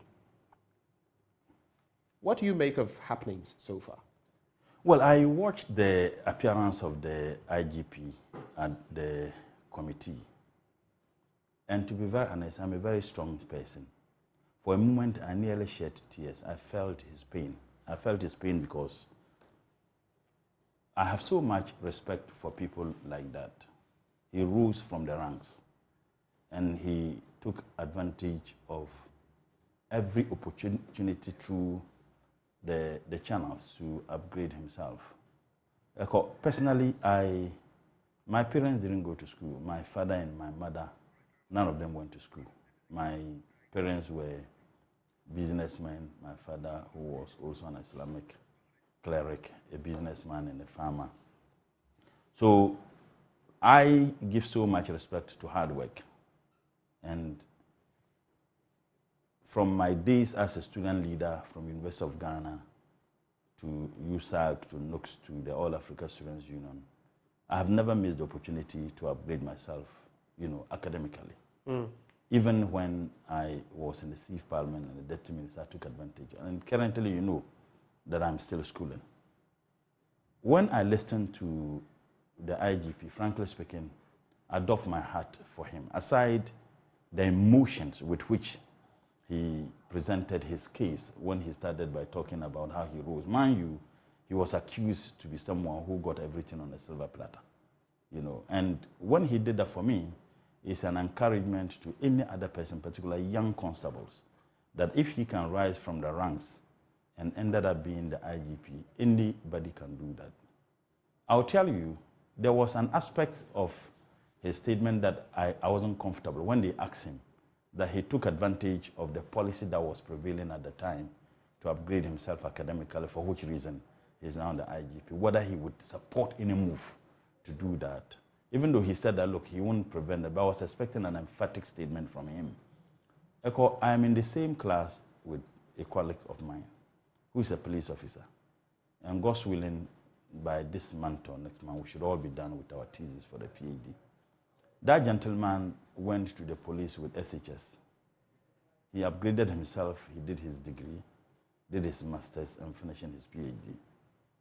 And he told me something that was shocking to me. He said, Honorable, I still take the salary that I take when I was recruited as a constable, and he has upgraded to some level. But with all the certificates I have acquired through hard work, it does not add up to anything. So I asked him, so what do you do? He said, I don't even know. But there are certain information I won't put out there. But I shudder to think that after completing, if they do not, he may have to leave the police service and look for some opportunities elsewhere. That, for me, defeats the opportunities and also the capacity that otherwise would have been needed to augment, if you like, the work of the police service. Because if I'm a police officer and I know that if I upgrade myself, there are opportunities that are available, you find a lot of them who may want to take advantage of that. So I wasn't that pleased about the answer. Now, it is also very clear that there were certain allegations made against him, and he debunked them. I haven't heard any of them say that, look, his assertion and the statement he made was not accurate. One specifically when they said that he gave a contract to Bugrinabu. I said no. Right. I mean, that can easily be verified by you, the media. Right. Whether indeed there is a contractual agreement between the Ghana police and Bugrinabu. I think that the media can do that. And I believe that there isn't any contract. For the IGP to say there is no any contract. Again, another question was asked whether he has a working relationship with Bugrinabu. I said no, he has Even to the point of whether Bugrinabu had come to... I said no, he has no working relationship. More so when Bugrinabu himself said that he recorded them and even indicated where he bought the gadgets. I thought that the media and the committee can easily find out where he said he bought the budget. Did he come to buy the gadgets there, or someone gave him? If indeed he bought the gadgets there, perhaps we may be able to. You see, I don't want to say that what he said entirely was the absolute truth and what the others said was not true. But culture says, you know, Joseph Hills, that there are 3 sides to every story. Your side, my side, and the truth. Yeah. And we, those who are rational beings and haven't listened to the accounts given by these two, we can only know where the truth is. But you see, what was strikingly different from his accounts and accounts given by those political police officers was that... Is there anything wrong with being a police officer and being political? There is everything wrong with that. The Greek philosophers tell us every human being is a political animal. I'm saying that there is everything wrong with that. What is wrong with it? The institution they serve denies them from engaging in active partisanship. And that was what they demonstrated. So there's difference between partisan politics and being political. Saying that partisanship, even the judges are allowed to be, they vote. Yeah, but I'm saying that... The police officers vote. Well, but I'm saying that partisanship, when they appeared, telling us, wanting us to know how they are MPP and how others is not serving the interests of MPP. That is problematic. Such individuals are not fit to even be police officers, let alone even being leaders of the police service. Now, when this man appeared... You're talking of COP Mensah. Yes, all of them. Alex Mensah. You listen to the accounts. I don't know whether they thought that they were at the MPP headquarters giving an account to MPP people. They had forgotten that they were giving accounts to the people of this country and the world. And they wanted to demonstrate to the people of this country how they were MPP. Now, when this man appeared, there is no denying the fact that this man is not an NDC person. And if he has any links whatsoever, it may even be with MPP. But I saw in him as a professional police officer who, without any fear, when they asked him whether he had any, he said, look, I'm not a politician. I don't belong to any political party. I'm a police officer. You know the shocking aspect, the fact that he had been ADC to President, then Vice President Mills. Right. And that is an issue. Look, when I was doing my... And interestingly, he had served, you know, some of these people, both Alex Mensah and Dr. Dampare, have served officers in both the MPP and the NDC. No, but what is even wrong with that? My grandfather was one of the founding fathers of the UP tradition, Tolena Yakubu. I don't belong to MPP, and I have never liked anything about UP tradition. But it doesn't deny me of that heritage. And I remember when Honorable Habib made a statement on the floor celebrating him, and I contributed to that statement. Kennedy Japan and others say, oh, you are an MPP. That is my family. That is my blood. But I don't belong to the UP tradition. And I have never liked that tradition. I have never despised it. But I don't hate those who are in it, but I don't like that tradition. So the fact that someone served, a professional police officer, served a person whose the taxes of the citizens of this country ensures his comfort and his security. And as a professional police officer, you are asked to be ADC to a vice president. That makes you an MPP person. What kind of individuals do we have? You see, the politicization of state agencies, more so security agencies under this government, is shocking. Absolutely shocking. And that for me is frightening. It's frightening to the extent that what signal are they sending to young constables who are in the police service? Now, look, I'll give you a name, Ambassador D.K. Osei. Ambassador D.K. Osei taught me diplomatic practice at LESIAD, Legon Center for International Relations and Diplomacy, when I was doing my master's there. And Ambassador D.K. Osei told us one day that, look, I served almost every government under the Fourth Republic. He served President Rawlings, served President Akufo-Addo, okay, served under President Mills. I mean, he served, and he gave us examples of other diplomats. But Ambassador D.K. Osei is an MPP person. Look, Ambassador D.K. Osei, I was one of the few students he liked so much in the class. When I was going to contest for my primaries, he gave me $1,000. Wow. Yes, he gave me $1,000. Ambassador Osei gave you Yes, he gave me $1,000.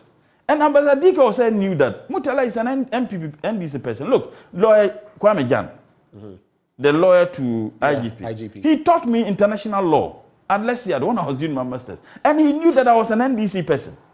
And we would have interactions. And he knew, an outstanding lecturer. I mean, he's somebody I have so much respect for. Outstanding personality. So I wasn't surprised when he demonstrated that level of intellect when he appeared with that. But you see, it doesn't deny the relationship we should have. Right. So for someone to serve as ADC to vice president and a police officer, you come and sit and say that he's an NDC person. In any case, when they asked the IGP whether he had engagement with President Mahama, what is wrong with that? Right. An IGP but I can think have he made that clear. I'm saying that. He made that clear that while they hadn't... Yes. I mean, President Mahama, former President Mahama, is a civilian, a Ghanaian, a citizen that he has to serve. From the child born today to whomever, he has to serve everybody. So that's what he another said. difference that was demonstrated is that whereas those other police officers are these buga police officers, this man deals with reasoning. Because why? That's a bit low. No, you can say that they were bombastic, but if you say he deals with reasoning, are you saying Alex Mensah and others? No, it doesn't. No, it doesn't mean that they do. I'm saying they are buga. Because if you think that a political opponent in maintaining peace and security and stability in this country, as IGP, I should insulate them, I should not even engage them for the purposes of maintaining the peace and stability in this country, wouldn't you be a buga police officer? It means that if any of them were the IGP, even if the need to engage a leader of the largest opposition party in this country for the purposes of maintaining peace and stability in this country, they won't do that. Right. Let's look at the other angle, the slant of, politics. They are allowed to vote and all of that, which is politics. Yeah. But in carrying out their work, they shouldn't put a political tincture, if you like, to it. But I remember Alex Mensah making mention of the fact that, and I think we know whom he was referring to, when he said that someone retired from the police, within a few weeks, the person was contesting on the ticket of the NDC. I'm picking information, one of them also want to contest. No, hold on. Let me just make this point. Of the NDC. Yeah. Now, we all know that it takes your being a card-bearing member for a certain period, years, before you can vie for such positions. He made that claim there, which also points to the fact that whether NDC or MPP, there are some who are in there who may even be, he didn't practice politics while he was in the service, but immediately afterwards. But first and foremost, how do you address some of these issues? That was a very bogus statement to be made, and I'll tell you why. Why? Everybody in this country, look, Jim Mensah. No, I think the thrust of what he's saying is this person was a card-bearing member throughout for a long period. How did he know? For a long period during which? How did he know? There are exceptions. How did he know he was a card-bearing member? Then their former national chairman, was he not an MP representing CPP? You're talking about Freddie Bray. Yes. Right. How did he know he was a card-bearing member? If he has any information that we do not know, he should come out. And in any case, there are exceptions. But see, the difference between anybody who was a card-bearing member, assuming without admitting, is even true, and the person resigned and contested to become a member of parliament, that person never demonstrated his cheap and funny politicking whilst he was wearing the uniform. Unlike they, telling us that we in fact, the tape has exposed the deep-seated partisanship within the police service under this government. Did we experience this under the NDC? But didn't people know or suspect that there were police officers who otherwise belonged to NDC and MPP within the police service? Look, in student leadership, when we were student leaders in this country, look, within NOX, we knew those who were NDC and MPP. My good friend, Honorable John Kuma. When I was contesting Honorable John Kuma SRC elections in Legon, we knew those. I knew he was an MPP person. He knew I was an NDC. Who won, though, between the two of you? None of us won. Oh, neither one of you did. The one guy won, Airport. He was too passionate. Was that person politically aligned? In fact, he was not. No, we're not politically aligned, but we knew. Within the student... Look, I said... I only asked because nowadays in SRCs and the rest... I said it's clear that now there are 10 representatives, TESCON representatives. You see, and people vote according to those. Your reporter, something like your journalist and a lawyer. Host of News 5. Something was my very good friend. Very, very good friend. He was the JCR president of Akufo-Addo Hall. And by dint of that, he was a member of the General Assembly.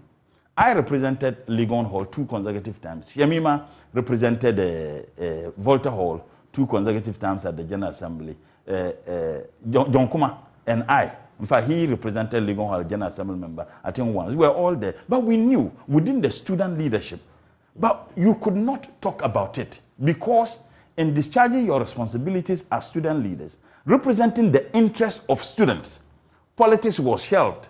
But when you have police officers who engage in outright and shameful partisanship, and they won't even leave this at the barracks, they come to sit on national television, appeared before a committee, and completely forgot that they were addressing the people of this country and the entire world. They thought they were addressing MPP foot soldiers at the MPP headquarters. I'm sure they were very much aware of if they were aware, the gravity of what they were saying and where they were. They were sitting before members of parliament. They appeared to have forgotten that they were addressing the Ghanaians and the world at large. They thought they were addressing MPP foot soldiers at the MPP headquarters because it was shocking to hear them talk about MPP, our party. How? So from where you sit, obviously it's clear that you lean more towards believing Dr. Dampare. I don't lean more towards believing anybody. I lean more towards believing the truth. What do you think is the truth so far? All the allegations they leveled against him, first and foremost, they said that he got his promotions just on a silver platter, virtually. That he was the worst, the most incompetent IGP. And he indicated how he got his promotion. Very clearly. No one can contest this. When he was taking advantage to upgrade himself, what were they doing? One of them is a senior. But some talk about the speed of promotions and how now things seem not to be going that way. But within a 7-year period, how he had ascended through the ranks very quickly. They blame the man. And that is a point to be made. They blame the man. And he said, look, there was a policy. And when that policy was changed, he was not the IGP in 2012. And the impression was created as if after he became IGP, he decided to take the ladder that he used to climb. And he said, some of those in there say that nothing really has changed. And he said that, they even said promotion, he has indicated. He doesn't even have the capacity to determine that it is done by the police council. I mean, all the allegations they leveled against, it was embarrassing. You remember his lawyer, my lecturer, former lecturer, was insisting that they shouldn't sit in there, and they insisted. For a moment, I had problems with Honorable Atachia, but when they sat and the embarrassment, you could see it in their faces. They were shocked. The man exposed them the more. My worry is the shameful partisanship within the security forces, and that is just unacceptable. Look, see, civil servants and public servants will remain. Politicians will come and go. Today is NDC, tomorrow is MPP. And let me remind those who think that the MPP is going to be in power forever. There were people in NDC who thought same in 2016. There is a popular proverb in the Bani, that if you are going to be landed by the donkey, you don't see the ears. You only realize that the donkey has ears after you are on the ground. So they can sit down, tickle themselves, and think that they will be in power and engage in partisanship within the security services. Power, inshallah, will change in 2024. It will change. Let's veer into the terrain of the EC. But before we do that, with all of this happening and some of the comments that have been passed by COP, Alex Mensah, among others, whether or not the IGP is changed, okay? Does that make you in the NDC fear for election 2024? First and foremost, very briefly, because we have limited time. First and foremost, our position is very clear. The 2024 elections are not going to be determined by any court in this country. And if anybody sits down and thinks that people can rig the election, then will come to court. It is not going to be determined by any court in this country. But it will be determined by the votes of people, and if it comes to the point where we will not get a court there. resolution is we needed, will not get we will there. have to go to we court. will not get there. We will not get to that point. Why? Because we allowed them to rob us in 2020, and we went to the court, and we all saw what happened. So you don't trust the courts? Well, I'm not going to sit here to say whether I trust the court or I don't trust the court. What I can only say is that we will not get to that level. Let everybody be reminded. Okay. Because you see, in 2024, we all witnessed what happened. Now, when you have characters such as Alex Mensah or what's then that police officer, when you have such people, I think you should, whatever you may feel against, when you have such support him with such respect. When you have some respect, when you have such individuals as police officers, right? I apologize. When you have such individuals as police officers who demonstrate how partisanship they are, why wouldn't you experience the experience we had in Tema East, in Zabzugu, in Techiman South, in other places? When you have such individuals within the security services, and you think that we can rely on such partisan policing and security forces, we are not going to do that. Look, this country... But you can't take the law into your own hands. Have I said we are going to take the law into our own hands? What I'm simply saying... And vigilante activity has been proscribed. No, what I'm simply saying is that we are not going to get to the stage where we would have to go to court to determine who wins. All right, thank you. Thank you for those comments. Let's talk about the EC's limited voter registration exercise. Started on Tuesday, ends on October 2nd. We've seen a paucity of numbers getting registered, comparatively, I mean, compared to the numbers that we are expecting.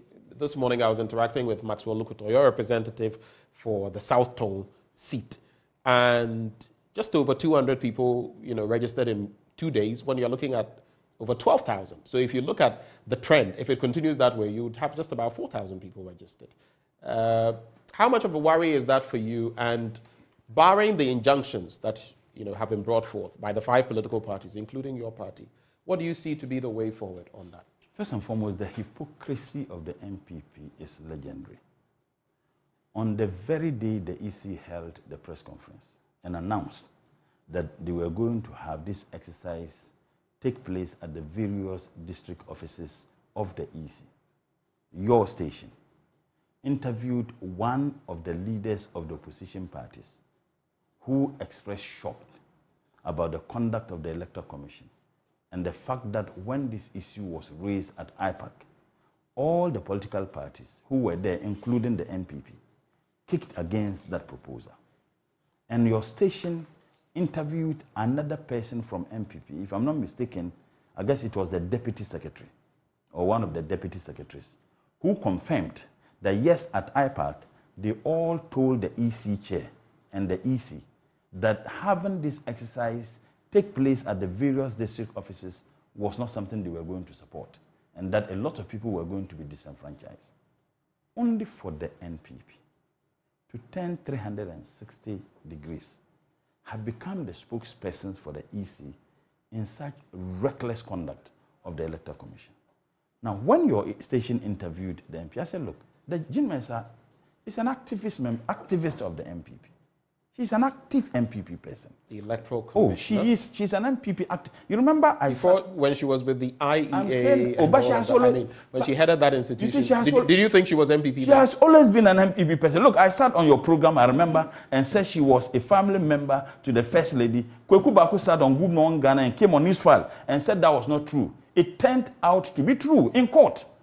And you people, because Kweku Baku said it wasn't true, it was the gospel truth. When he knew he was lying, he knew that he was a family member, but he sat on your program and lied that I was not speaking the truth. In any case, just a quick point. In any case, will we ever elect anyone to that office who will have no political coloration? Is there anything wrong with it? I'm saying once the person is free, I am saying an activist, but if you allow me to land, I'll tell you, using the words of Dr. Bosman Asari. Dr. Bosman Asari was my 2-year senior at the University of Ghana. I was in psychology department, he was in political science. You know Legon, the departments are on the same compound. When I went to Legon to do my PhD, he was the head of the department, the same department, the political science. He was an MPP member, TESCON member, when we were all students there. He became a patron for TESCON. Now, he himself, on a sister TV station, when I said that Jean Mensah was an MPP activist, he called into the program, and his first statement was that Jean Mensah was not an NPP activist. So he knew in the heart of his hearts that an activist of a political party ought not be the EC chair. So I asked him, now if you quickly call onto the program to say that Jean Mensah was not an activist of MPP and therefore an activist of a political party should not be heading the EC, how about you?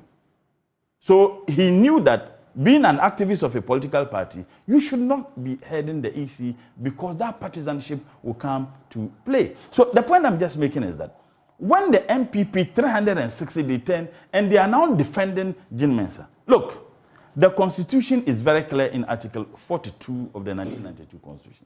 Says among others that everybody has the right to vote, and everybody is entitled to be registered for the purposes of participating in any electoral process in this country. The only body clothed with the authority to determine how the registration is done is the Electoral Commission. The Electoral Commission, aside this constitutional obligation, comes with their own law to Parliament in the name of a CI. The CI 91 and 25 as amended have all indicated how the registration is done for the purposes of having it done at places where it will be convenient for elections to be conducted. Do we do elections? Do we vote at the EC district offices? Now, on the same program, you have the EC.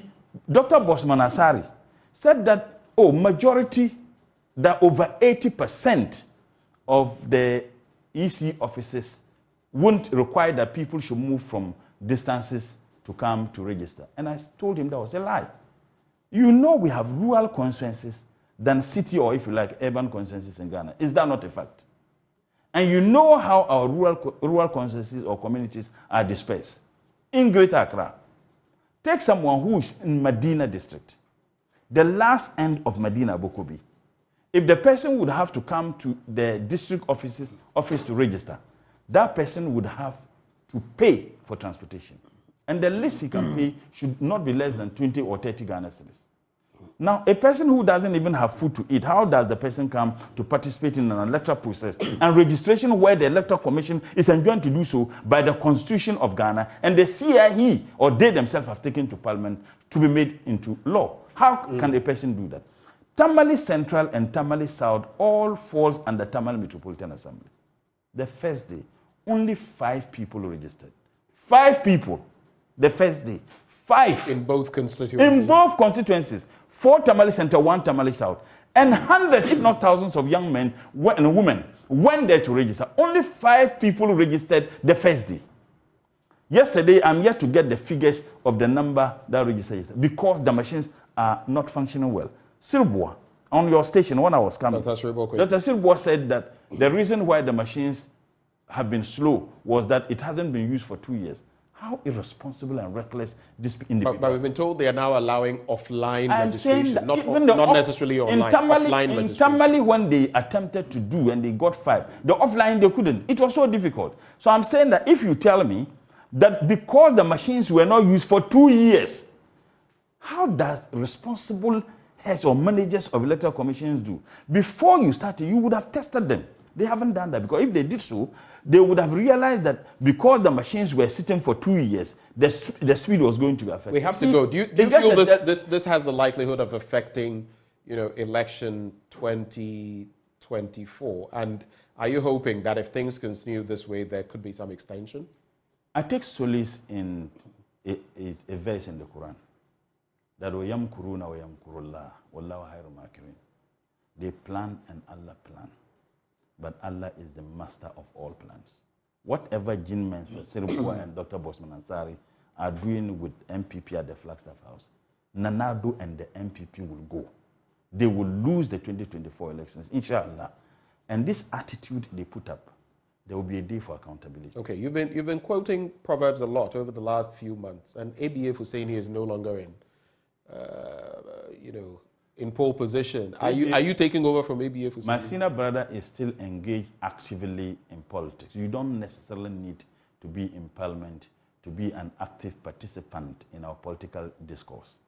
And maybe if you care to know, in many typical northern homes, the way we each are brought up, we are brought up, the communication garnishes with proverbs. Okay. That is how we are brought up. And in any case, some are outstandingly good when it comes to proverbs. And my senior I don't brother, dispute that. I am fully aware of that. And my senior brother, I'm just looking at it in our political my senior brother, Honorable Idris, saying will always be the fountain from which the fountain from which we get some of this. We have to go. Our time is up. Yes. I think I've eaten some seconds into it. Francis Esiam, so what's the way forward? And IPAC, will the NDC go back? 20 seconds. If you ask me my opinion, initially I had a view that the NDC should go back to IPAC. That was my personal opinion as Murtala. Dr. Farijan says go back. I'm saying that was my opinion. But with this conduct, the disrespect to IPAC, where IPAC itself says we will not agree this position, Jim Mensah will come out and do something that they want to do. So you will not go back? That's the point. I'm saying that I've just told you that personally, my opinion was that NDC should go back. Has it changed? But it has changed somewhat. And it has changed because of the conduct, the belligerence, the arrogant posture of Jim Mensah. You've answered my question. IPAC took a decision and they refused to respect that decision. You've answered the question. The NDC... Francis Essien. What next? Francis Essien and others who, according to PAC, have infringed on the law. What next? We just sit with our hands tied and Committee of Parliament recommended their prosecution. The entire House recommended their prosecution. The report then submitted to the Minister for Justice and Attorney General. And my good friend, maybe perhaps you should be putting this question to Honorable Godfred Odami, with whom I was in Legon. Ask him why they are not prosecuting those who have been cited for infraction and violations of some of the financial laws. Thank you very much for joining us in the studio. Murtala Mohammed, sometimes he'll be fighting me. Sometimes he'll be... I don't fight. Anyway, so Murtala Mohammed, a Member of Parliament for Tamale Central, joining me to share thoughts on recent happenings in the country. And of course, he hit us with that one from the PAC and what it had brought to bear on some people, in which instance we should see the Attorney General doing some work, which is not happening. The question is why. Thank you for staying with us. We'll be back with more on the AM Show.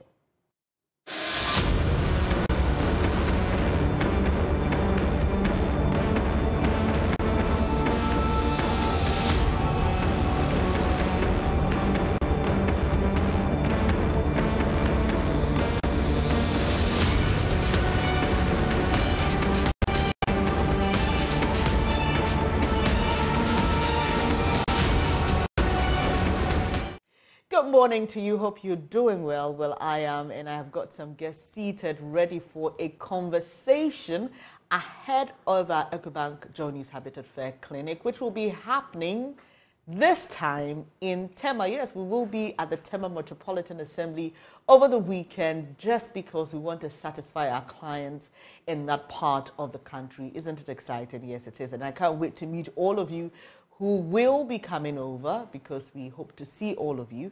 And today I am speaking to two exhibitors who've been with us for a very long time. And STL and Virtual Security. Ebenezer Bediako-Kwabi is Country Sales Manager for Superlock Technologies, that's STL. And Esther Abuajawa is Sales Marketing and Communications Executive, Virtual Security Africa. Good morning to you, Manuel. And Esther, how are you? Good morning. All I'm right. fine. You're looking radiant. You're looking good as well. Good. Thank you. Ebenezer, rather. Okay, so it's been a very wonderful relationship we've had over the years, trying to meet the needs of Ghanaians when it comes to home acquisition, providing security, specifically for Virtual Security Africa, and providing quality doors, windows, and now you've added the kitchen. Furnishings as well. But I'd just like to find out from you, Virtual Security Africa, what it has been like working, on this project, the EcoBank Joy News Habitat Fair. Okay. Good morning. Habitat Fair has been very impactful to our company. We started off as exhibitors some years ago. Last year we were sponsors, and this year we are sponsors as well. So it tells you the great impact that we've had, moving from being exhibitors to now sponsoring. It has given us a raise in our clientele base. We've had a lot of clients, and over the years we've been able to serve a lot of homes with our product, home security. Yes, and it has given us a platform to create awareness for people out there to know the essence of getting security products in their homes. And for STL? Yes, I will also say that it's also been very, very good with us.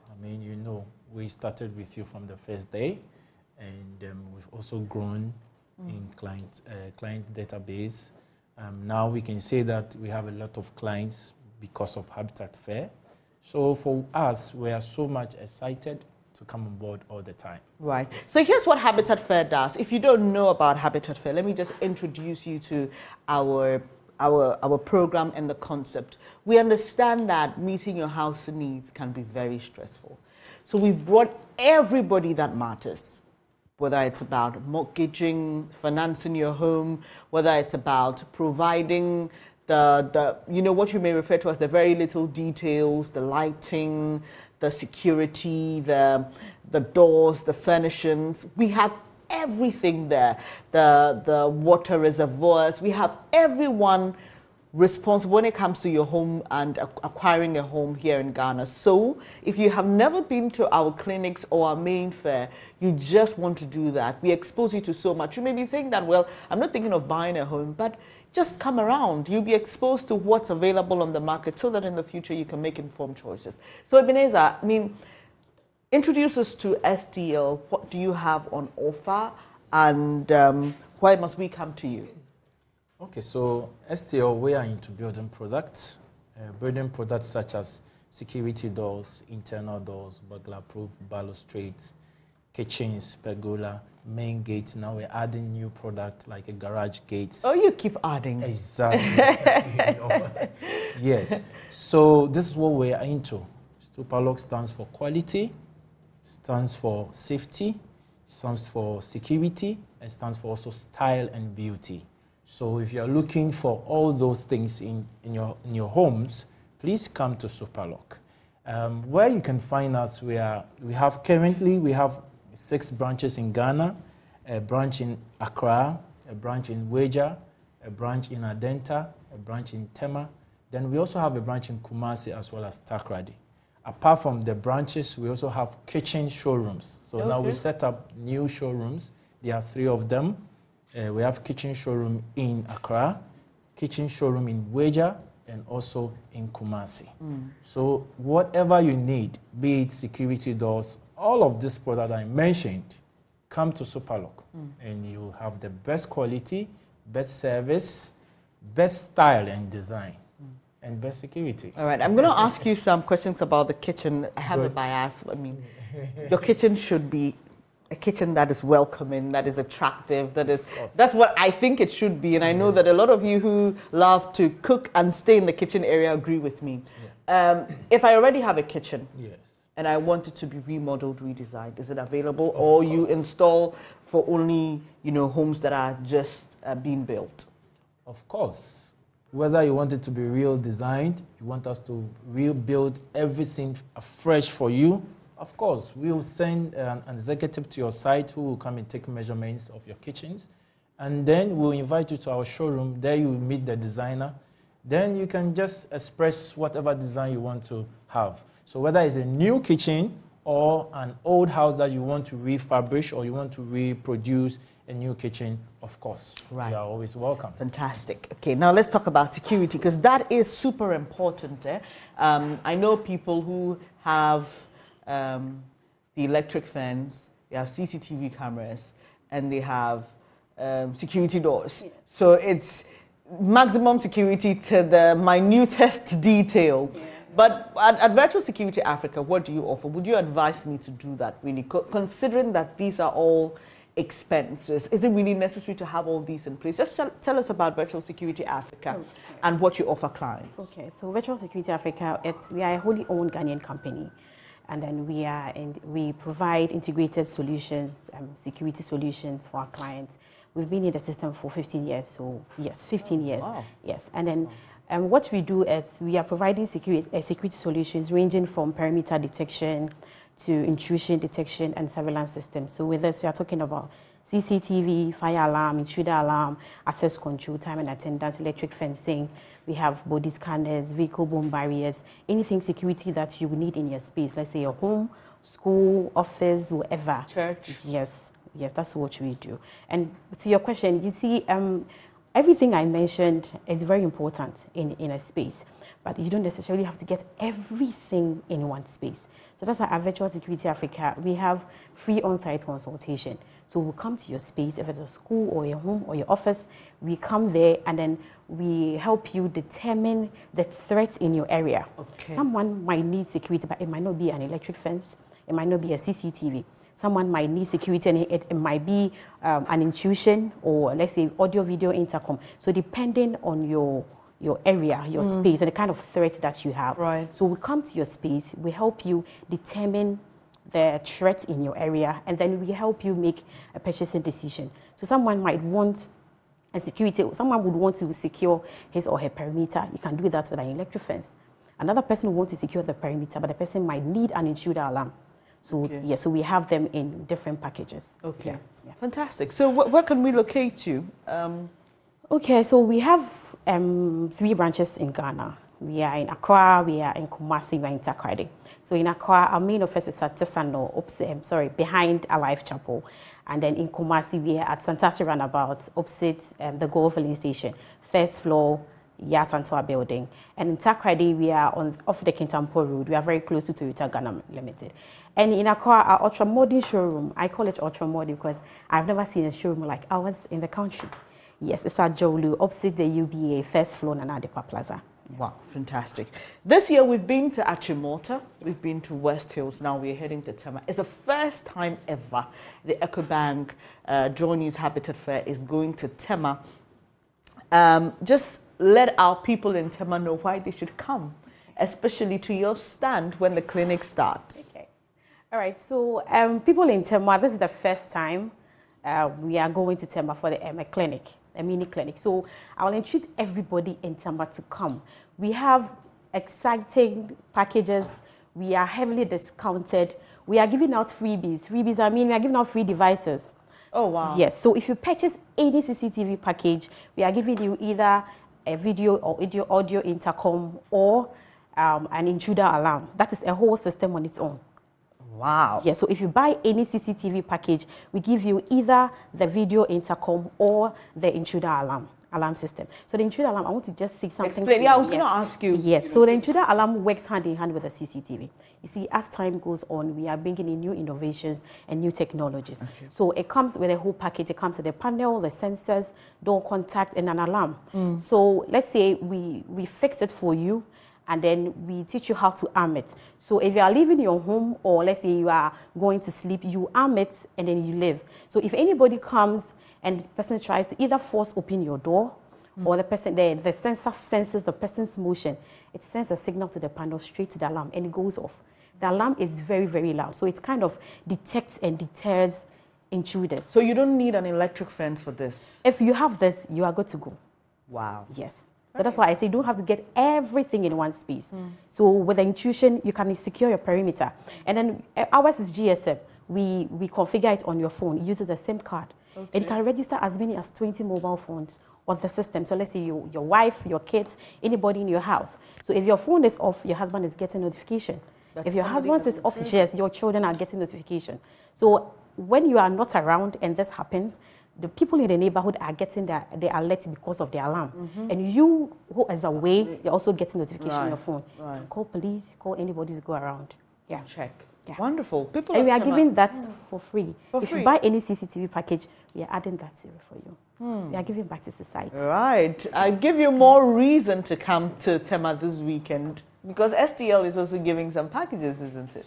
Yes. Tell us about it. Yes, of course, Venice. I'm not calling only Tema people, but I'm calling the whole of Ghana to come there. Why am I saying this? Superlock, we are 20 years in Ghana. So we are celebrating our 20th anniversary. And this means that we are giving good offers. Good. Look, I will just blow your mind and your viewers' mind on one of the offers we are giving. We are giving up to 40% discount this September. Wow. For our glazing, aluminum windows and doors. So I'm asking all Ghanaians to come there. Come to Tema at the exhibition ground, find us Superlock, and mention that you are coming for the 40% promotion or discount on the glazing. Superlock, we have been in Ghana for 20 years now, and we think that it's been good. God has been good to us, and we want to share some goodies to clients. So some other products also we have some discounts giving, but the highest discount is what I've mentioned. So all Ghanaians, not only Tema folks, meet us at the exhibition ground for a good discount. Right. 40%. Right. So you know what? It's happening from tomorrow, the 15th, to Sunday, the 17th. We are there for 3 solid days. You don't have an excuse. Just pass by. We've got Superlock, we've got virtual security, we've got a host of other exhibitors who will be coming around to share with you. Just come and get some information. Come for some of the packages. For some of you, you're already, constructing or, doing some projects or initiating some projects. So you would want to take advantage of these offers and cut down costs. You know how we say times are hard, so you just need to be smart around some of these things. So we'll be looking forward to seeing you from tomorrow through to Sunday at the Tema Metropolitan Assembly. That's where we're having the Tema edition of the EcoBank Joy News Habitat Fair Clinic. And this morning I've been speaking to Ebenezer Kwabi. He's Country Sales Manager, Superlock Technologies, and Esther Abuajewa, who is Sales Marketing and Communications Executive at Virtual Security Africa. Thank you so much for joining us. And we look forward to seeing you all in Tema.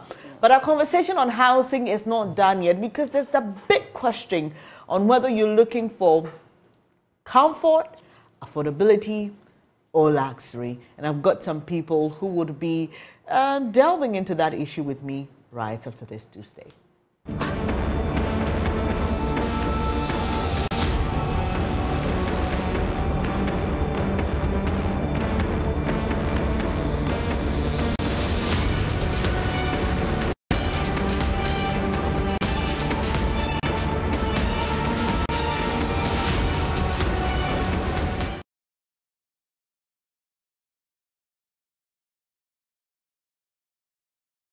Thank you so much for staying on the AM show. Like I told you, we'll be having a conversation about comfort, affordability, or luxury. What do you look out for when you're getting a home, or what should be top of your list between these 3? And I've got just the right people to have this conversation with. Stephen Owusu is founder and CEO of HDG Homes Limited, and he's here in the studio with me, with Dorothy Bimpong, who is head of sales at HDG Homes Limited. Welcome, ladies and gentlemen. It's a pleasure to have you here in my studios. Thank you. And they've been doing some wonderful work in Kumasi. We'll be talking about that much later after we, have this very important conversation, which should matter to you if you're somebody who is a prospective homeowner. Let me start with you, because you are a founder and a CEO of a company that works in this space.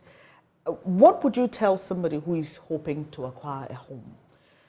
Am I looking for comfort, affordability, luxury, or can I get all the 3 in one? What would you tell a prospective homeowner who comes to sit in front of you with a conversation like this?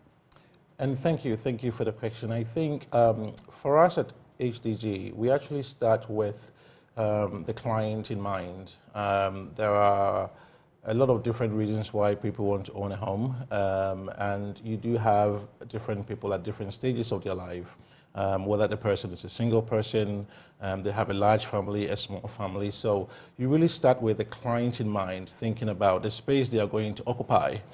So it's not a case of, I hear people talk about a 3-bedroom, 4-bedroom. There are more spaces that needs to be created in a home. Laundry rooms, for example, which you don't see in many rooms. So I think we actually start with thinking about the client in mind before we get into the affordability and comfort and whatnot. So it's about designing the space to fit the person who is actually going to live within that space. And when you say fit the person, because I speak to a lot of young people who are very ambitious. Look, we are dreamers. We are go-getters. So when you say with the client in mind, is it really what the client thinks they need, or based on your expertise and interaction with the client, what you believe they need? We've done a lot of work in this space, in the UK, in the United States, and in Ghana for a number of years now. You reference young people. They need space that are intertwined, right? Probably more open space that works for them. Some people work from home. Nowadays, even when you go home, you're still working. So just making sure that the space is designed to really fit their need. And they may be a young person, but maybe they want to raise a family. So if you just look at it as a young person, you're probably thinking, oh, a suite will do. But actually, they may be planning a family in the next couple of years. So So it's really important that you really start with those requirements, and then I think all the other pieces just flows after that. Let me come to you, Dorothy. Like I said, we know the housing deficit in Ghana, and the tag affordable housing is something that a lot of Ghanaians run away from. We are tired because when they hear the term affordable housing, everybody is thinking that, okay, it's something the average Ghanaian can afford. But when you hear the price tags, you're asking yourself, is this really affordable? Many people actually do not believe they can own homes. It's a far-fetched dream for them. In other parts of the world where you say you've worked as well, there are mortgage opportunities which are not so costly. So even the mortgage opportunities here, there are problems. So really, is it possible for many of us to own homes? Should we even be conceiving that dream? And if we can, how should we go about ensuring that that concept becomes a reality for us? Thank you. I believe that it would start with planning and then looking out for what exactly you want. If it comes to affordability, you'd also need to consider location. What we are doing at HDG Homes is we have payment plans available. Right. We have also partnered with EcoBank. So in case you're seeking mortgage financing, you can speak to EcoBank and you can talk to them what currency you would want your mortgage to be in. We understand that everybody do not have all of the amount to come in and then buy their property. So we're selling off plan where we give you time, there's a spread where you can pay, you can do your payment. So you start with your first installment, couple of months. You get to see the schedule upfront, which will allow you to put your finances together. So by the time we have started construction, you start paying for it. When we're done, you would have finished. So it's very flexible. We are open to discussing more if you feel like there's something else you'd want to do to the payment schedule. So it's very affordable and it's good for planning.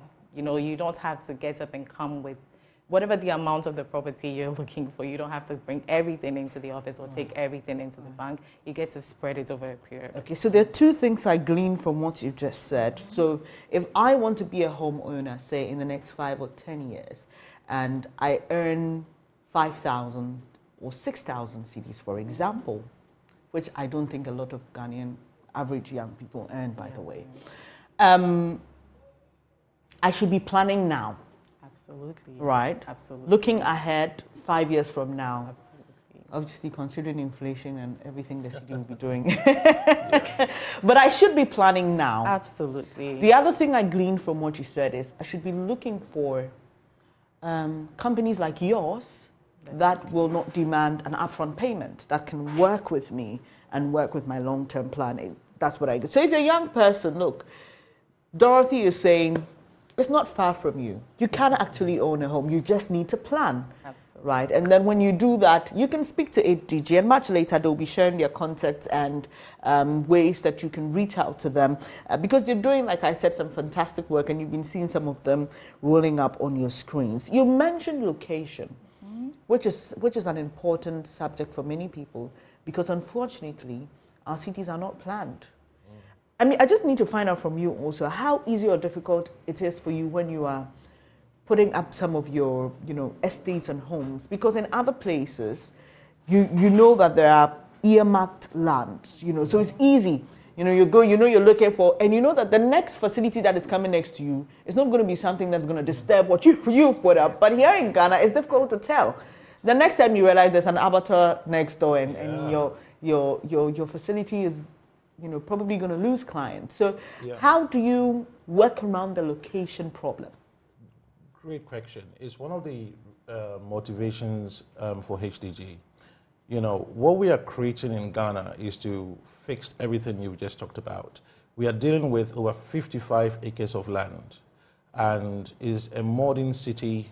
It's a smart city. The city runs on an app, basically.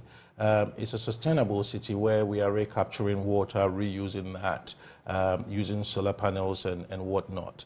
City with bike lanes, walkways, so you can go for a walk or a run without sharing the road with a car. So we have the opportunity, and I've been saying it is a once-in-a-lifetime opportunity in Kumasi, especially because of the location right in front of the airport. And so all the things that you've mentioned is what HDG is for. We don't build sort of an apartment block where we just take a piece of land and just put up the building and ignore the surroundings. If you buy an apartment or a home from HDG, you are literally living in a city, a well thought out city. And one of the motivations is that if you are coming from the UK or the United States or you live in Ghana, when you enter the city, it's going to feel different. So the goal for HDG is to develop this airport city that we've been talking about. I know a lot of people would have seen the billboard in town as well. So we are going to fix all those issues. So there won't be any abattoir next to you. There won't be any open sewage. You will not even see a gutter. So it's going to be... There will be no flooding. There will be no flooding. It will be one of its kind, not just in Ghana, but in the whole of West Africa. So we are really, really proud about that.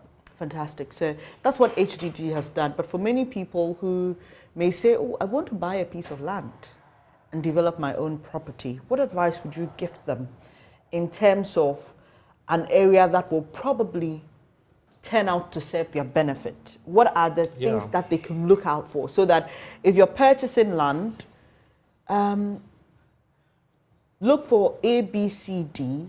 There are factors that will likely give you a hint that this would be a community that would develop into a place that you would be comfortable in? There's a couple of things I want to say about that. And we talked about, Dorothy mentioned about, the plan. If you want to buy a home, it's probably the most expensive purchase you will make in your lifetime. So you do need to make sure that you plan out whether you are saving money or if you have parents with a home that can release some equity for you, you can probably borrow that, right? But you have to have the starting point. You can't have zero in the bank and say, I want to buy a home or I want to buy a land. So that goes without saying. What I would share with people is that you need to be looking 5-10 years from now. So it's not about a piece of land that you want to buy and because it's cheap. Because it's cheap. It will end up costing you a lot more. If there is a development where the roads are done, there's electricity, there is a standby power, and you really need to be, and like you said, young people are aspirational, but I feel everybody should be.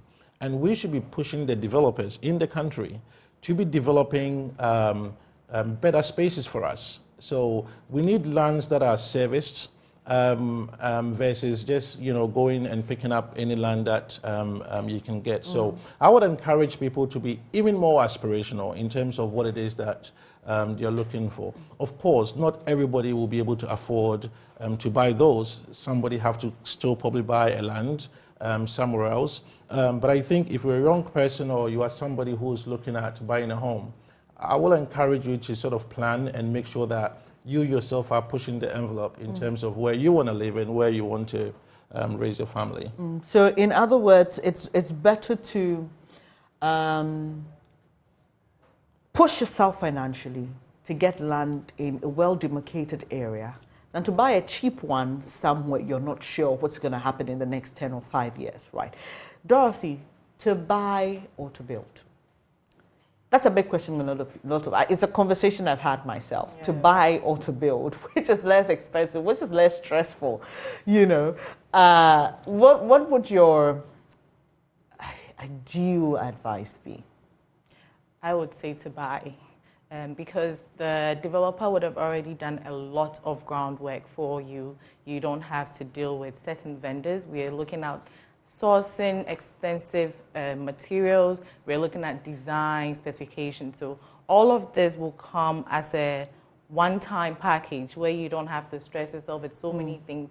You come in, you have your money or whatever payment plan that you're discussing with management, you go in and then you sign up. I feel like if you're buying, it takes a lot of stress off you as a purchaser, depending on your schedule. I mean, everybody wants convenience and comfortability. So this person has already taken out the stress of sourcing your location, having to deal with lands commission. You know, in Ghana, we have lots of challenges with purchasing land. Yeah. You would go, someone have bought it, you go, they tell, pay this is 3 my times. land. There's all of that. So all of that has been ruled out for you. You're only coming in, and most often than not, when you're buying, you're almost getting a semi-furnished unit. So you don't have to go back to the market to buy appliances and all of that. You literally need to move in with your luggage, basically. So it's always the best bet to go with buying than building. All right. Same for you? Absolutely. I think I have a personal experience of both. Okay. And, I think that, you know, you think that it's cheaper, but they actually end up costing you more, and you end up with something that doesn't actually fit exactly what you need. I think where the conversation needs to be is about helping people to afford and spread payment out. I think the mortgage product in Ghana, I believe, is very, very good. You know, banks are giving people 15 years to pay. And I think one can look at the interest payments alone and say, well, the interest is actually quite high. But if you are buying a house of $150,000 or whatever the price may be, by the time you've paid over those 15 years, you've also accumulated a lot of wealth within the building. So it's not just about what we call first costs, but it's about looking at the total costs and, you know, at the end of the mortgage, how much you've paid versus how much the property is actually, you know, appreciated and is worth. So if you want to build, you need to assemble a team of, you know, different vendors, and the time alone it takes to build. So I think, again, we understand not everybody will be able to afford it, so people will still have to buy land and try and do it themselves. But from a general standpoint, you know, it's better to have a look at an option to buy and really negotiate the payment terms to make sure it can fit your own payment schedule. Nikki, since you're real estate developers, there's a question that comes up a lot. When you buy land, ideally it's not bought like 100, you know, it's leased. Yeah. So is it the same with homes, or when you purchase the home, it's yours for life? They all are yours for life. You know, the way the lease agreements are structured, and this is the same in the UK especially, where, you know, you will lease the land or you buy the house, but it's actually called a leasehold.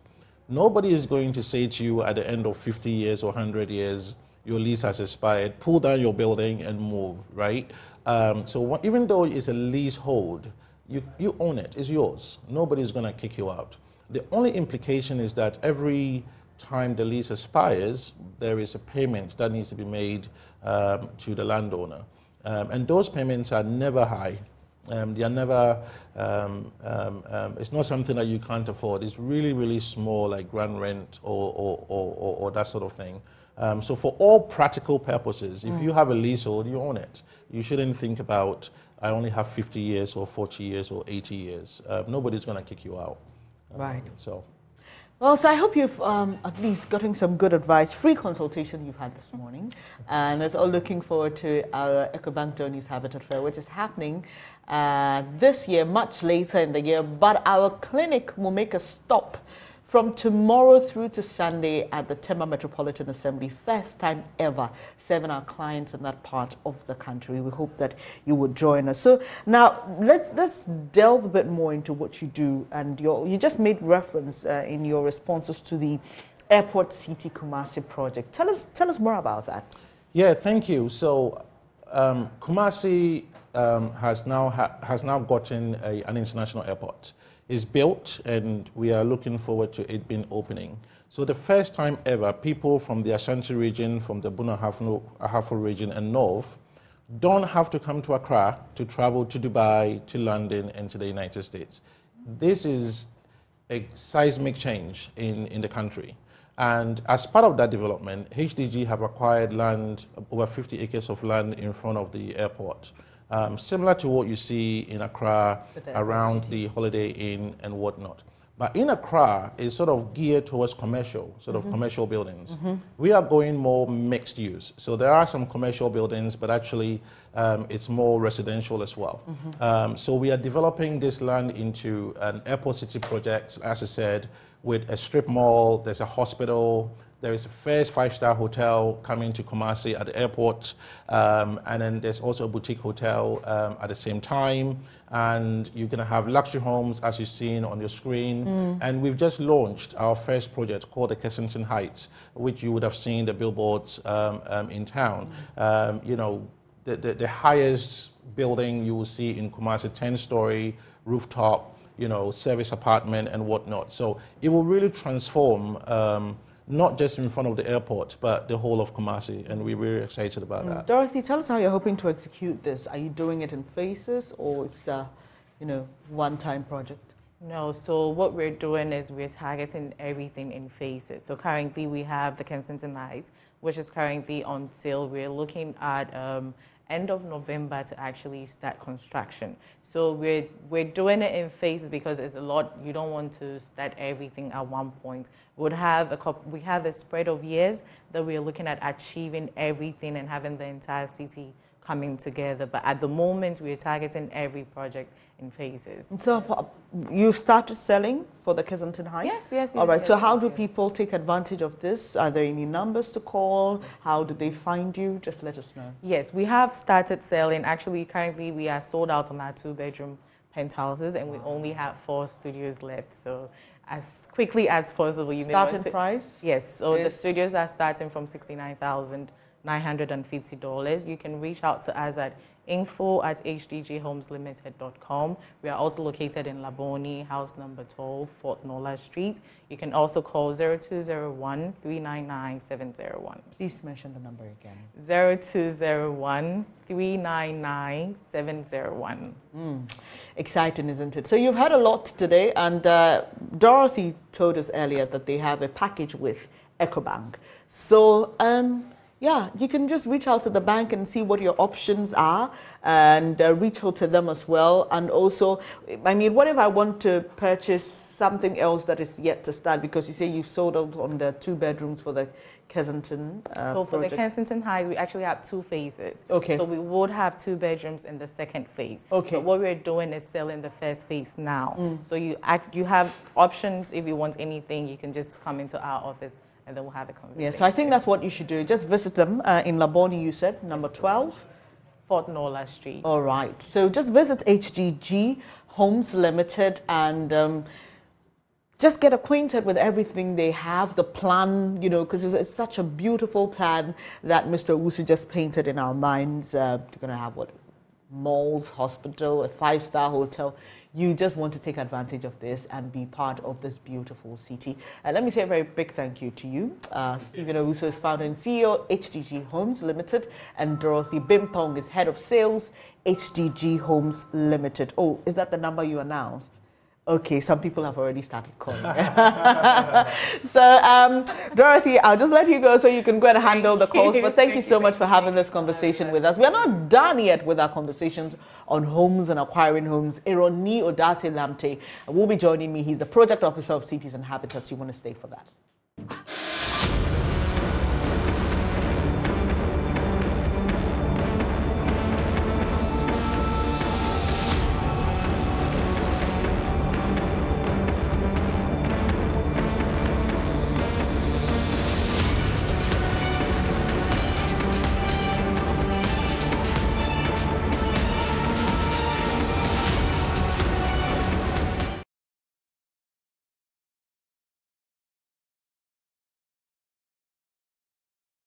I'm very grateful that you stayed here on the AM show. I'm Bernice Abubedi Lansai, and in the past 40 minutes or so, we've been having a conversation about owning homes, what to look out for, what to consider, comfort, luxury, or affordability.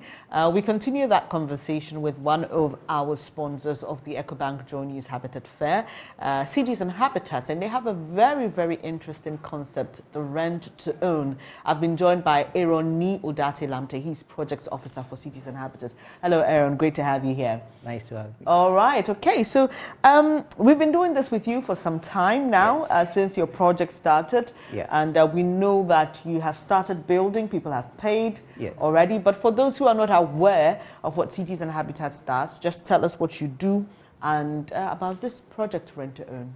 Okay. So Cities and Habitats is into city development, because we realize that there are challenges with urban residents or staying in the urban space currently.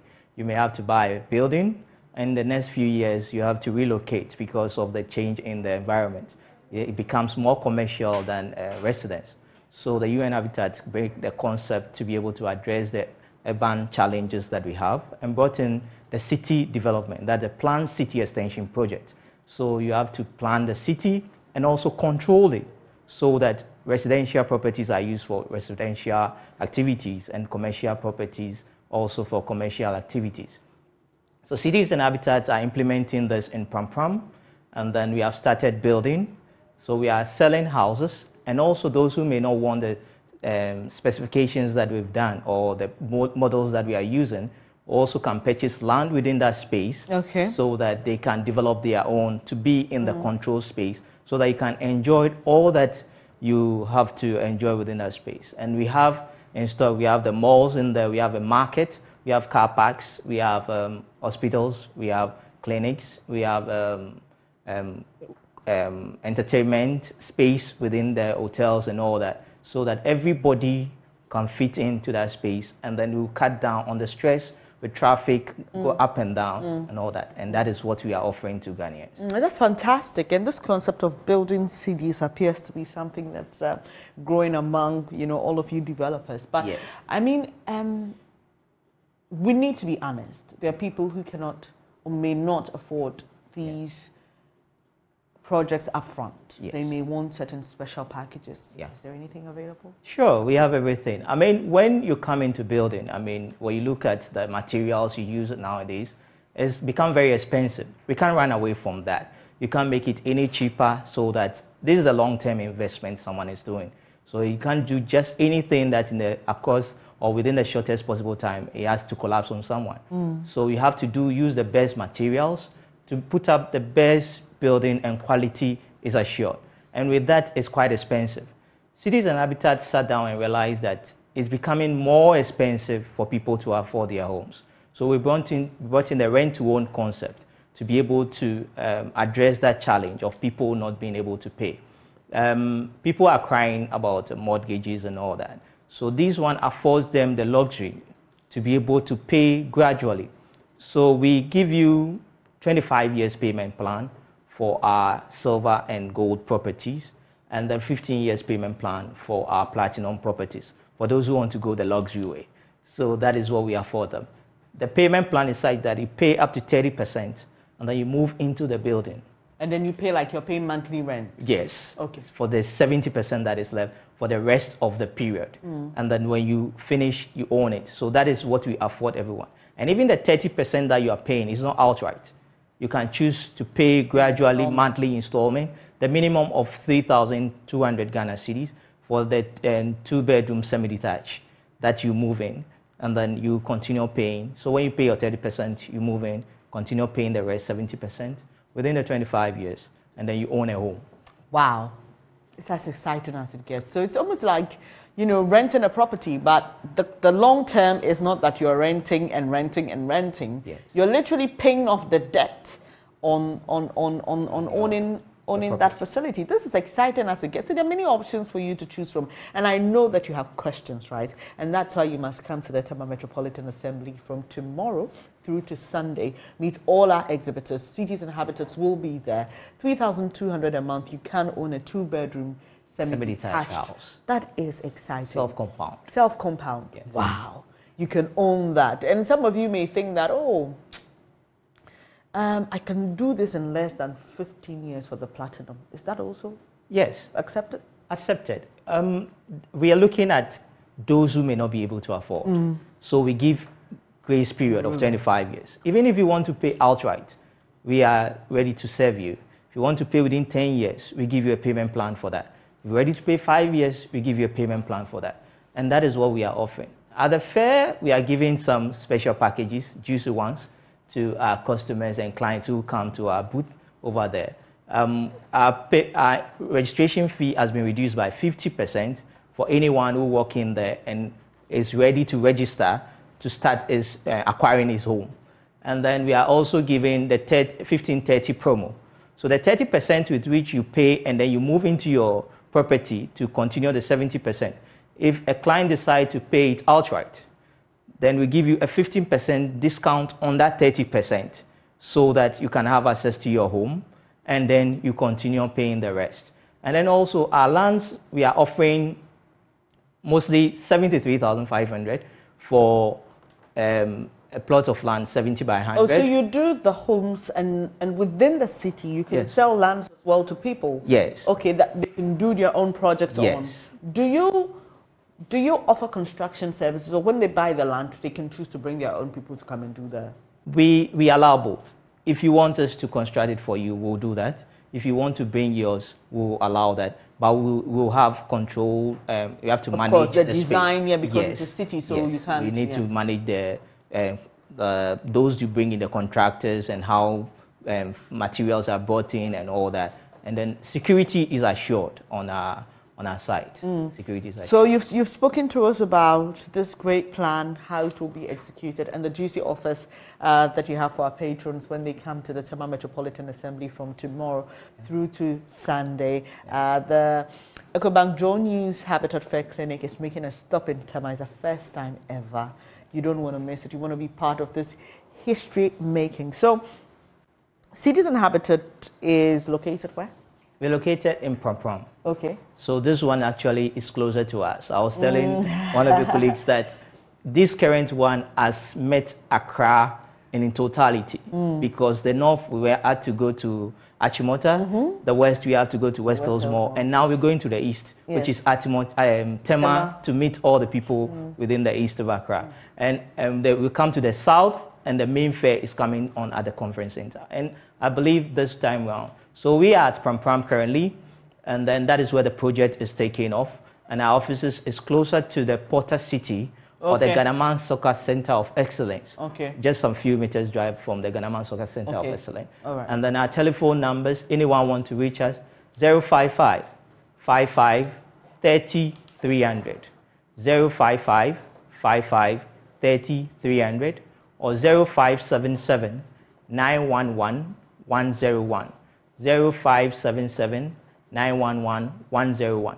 Or those who want to meet us online, www.newaccra.city. That is where you get to interact with Citizen Habitat. My final question to you, comfort, affordability, or luxury, what do you offer your clients? Okay, we are offering you comfort and affordability together, and then luxury to those who want to put the three together. Okay, so at least you are assured of comfort and affordability. Yes. If you want to go a notch higher, yes, the luxury to add to it. That's the luxury. So you have all three. All right, great. Thank you so much. Aaron You're Leo Date Lamto is Project Officer, Cities and Habitats, and they are working on the rent-to-own project. It's a fantastic one, if you ask me. And if you have any questions for Aaron, or want to make further inquiries, join him and his team when the Ecobank Joe News Habitat Fair Clinic makes a stop at the Tema Metropolitan Assembly from tomorrow through to Sunday. We'll all be there. Hope to see you there. I'll take a quick breather now. When we come back, we'll be getting interactive with you. Please stay.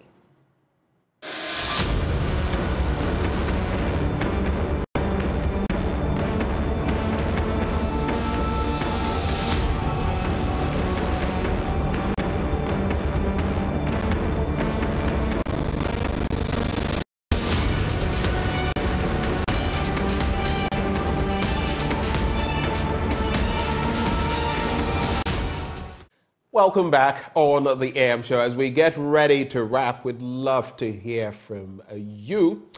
And we're activating the phone lines as we promised at the start of the show, so we can hear what your thoughts are.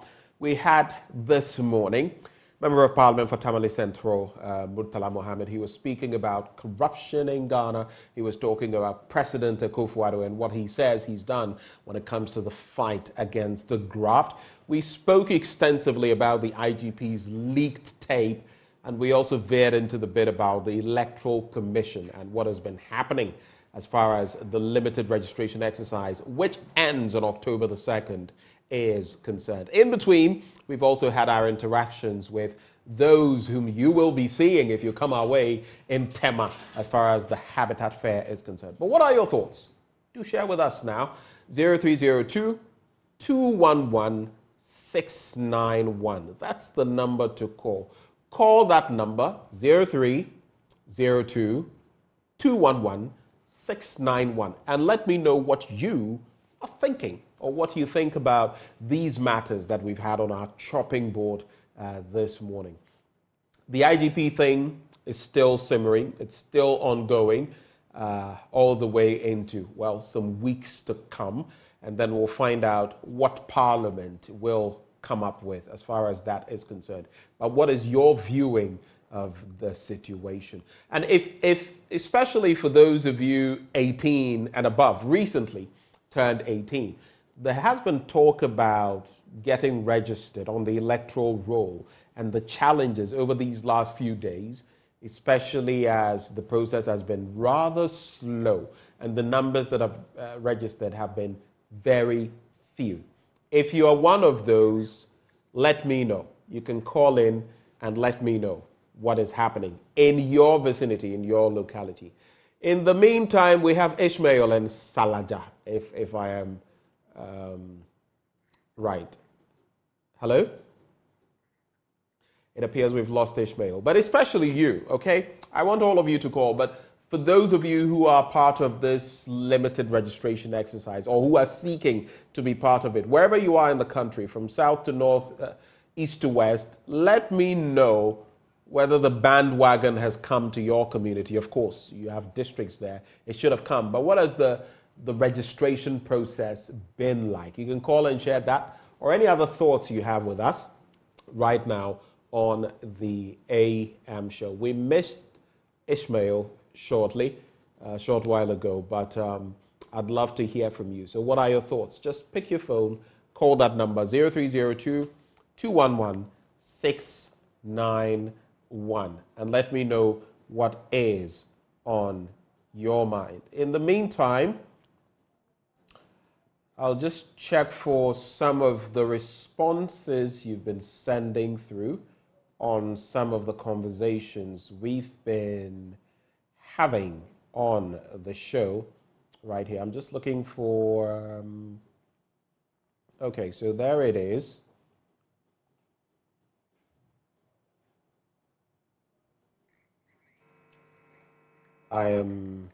Okay, I'll have to look for this later. We have, in the meantime, Kwame from Dansuman, who has called in. Hello, Kwame. Is that Benjamin? Good morning. How are you? Good morning. You're looking good. Thank you. Thank you very much. I hope you're well. Oh, by God's grace, I'm doing well. Okay. I'm doing very well. I'm in Ablekuma West. Ablekuma West. How is Ablekuma West? Ablekuma West, my problem over there is their space at the Russia Road. They don't have any parking lot. And the dangerous thing is, when you reach there, I was driving yesterday. When you reach there, you could see these children, these teenagers, just hovering around the road. And it might be very dangerous. You can even send your camera over there. They don't have any parking lot. And you can see people just crowded on the roadside. So I think the EC could have done something about this overcrowding. Ablekuma West, if you go to Ablekuma West right now, from the Russia Road, that's where they are, the municipality is. And when you reach there, it's not something that is pleasant even to the eye. So I think the EC could have at least considered something. And because they are little children, these These children will be working from all the way from Laptop, Dansum Laptop, Control, Sahara, all the way to Russia Road to come and register. So I think if the EC can do something about it, I think it will help. Thank you very much, sir. Thank you. Thank you so much for sharing your thoughts on that bit. Definitely a concern with the dangers involved. And maybe that is why there's been talk also of whether this could have been extended even further so that people don't have to congregate at these centers, solely at these centers, so that it would have come even closer to the people. But that is what it has gone to. We have Jacob on the line now from the Savannah region. Hello, Jacob. Hello, my brother. Good morning. How are you? Good morning. I'm doing well. How are you too? God day we day. Thank you for calling. What are your thoughts? Thank you so much. My brother, I have been monitoring you and all the time. I have a lot to say about EC's conduct of this limited voter registration. Savannah region. I am from Bole, Bamboy constituency. Okay. The distance from Bole to Bamboy is, in fact, a lot. When you get to Bamboy and go to Chibinywa and go to Babato and go to Babotokuma, and they all have to move to Bamboy, and then from so the district office of the Electoral Commission is in Bamboy. In Bole. It's in Bole. Okay. It's in Bole. Okay. But the district of constituency covers Bole, Bamboy. Right. So the distance from Bole to Bamboy is about 45 cities per lot of in and out, and that is 90. Wow. Then when you go to Bamboy, and you're going to Babotokuma, you're going to Chibinywa, you're going to New Longoro, you are going to Jama, you are going to Ablekuma, you are going to all these distances, about 20 cities, 30 cities to Bamboy. Then from Bamboy to Bole town is 45 cities. So assuming I'm coming from Chibinywa, I'm paying 25 cities to Bamboy, then I'm paying 45 cities to Bole. That's about 80 cities. If I'm going by the same 80 cities, an 18-year-old boy or girl, where is he or she going to get the money to come to Bole? Now, when he comes to Bole, because he's coming from a far distance, there's already a very long queue. Then he will come and start from the bottom. Now, from the bottom, it is that you will not get registration in the day. You will have to sleep in Bole. If you don't have an uncle, an auntie, and a brother, a senior brother, anywhere, veranda, somewhere to sleep, it means by 5 o'clock when they close and you have not been registered, you will go back to Bamboy and go to Chibrinywa and sleep and come the following day. In fact, from 2019, 2020, 2021, 2022, 2023, if you have not done any registration for Ghanaians, these 5 years, we have had a lot of people. If you go to the registration center, in fact, this morning I have been to Sola Registration Center, I have been to Bole Registration Center. You will see the number of people lined up there, the Motor King, Okada, the Yolo, the taxis, the Samyong, the Sprinters, bussing people there, and they are queuing, and they are not even sure they will get within a week. In fact, my brother will say, it will marvelous to you. Thank you so much. Let the EC, Jen Mensa, in fact, get to understand Ghanaians. Ghana is not in Accra. In fact, Kumasi is not only Ghana. Ghana is in the typical villages. Our roads are very bad. Armed robbers are everywhere. In fact, road accident is common. And so, busing people from Chibinywa to Bamboy to Bole and back a day is very risky just because of a voter registration card. Abba. Thank you. Thank you for sharing these thoughts with us. And it is quite a concern what he shares, all the impediments. Would that the situation were better in terms of our road network, and like he mentioned, the danger even for some places or those in certain parts of the country in terms of accessing the roads that are available, bad as they are, and now they have to travel this distance. So for people like that, if they have to travel at the cost of 80 cedis, 90 cedis in this economic situation, and imagine, like he says, that person, commutes, does that journey, gets to the point, and can't even get registered because the closing time is 5 o'clock, what does the person do? Return? How does the person return? And come back the following day at the same cost, find a place to, perch, as we usually say it, accommodate himself or herself. It's quite a situation, but it's a tricky one, and I hope we can find some solution to this at some point. We have now Kofi from the Volta region. Where in the Volta region are you calling? Hello, Kofi.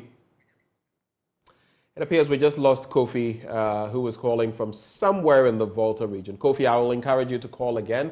The number for those of you who haven't reached out to us this morning, 0302-211-691. And I'm focusing on, you can speak on other things, apart from this, but I want us, as much as possible, if you've personally tried to get registered, what are the circumstances you've met? That is, those who are now participating in the limited voter registration exercise. Or if you've followed, if you've been at any of these centers or the district offices and seen what is happening, do share with us. Let us know what the experience has been. And of course, as we speak about some of these matters, the Electoral Commissioner and her commissioners, the rest of the team will hear us and hopefully work on the situation.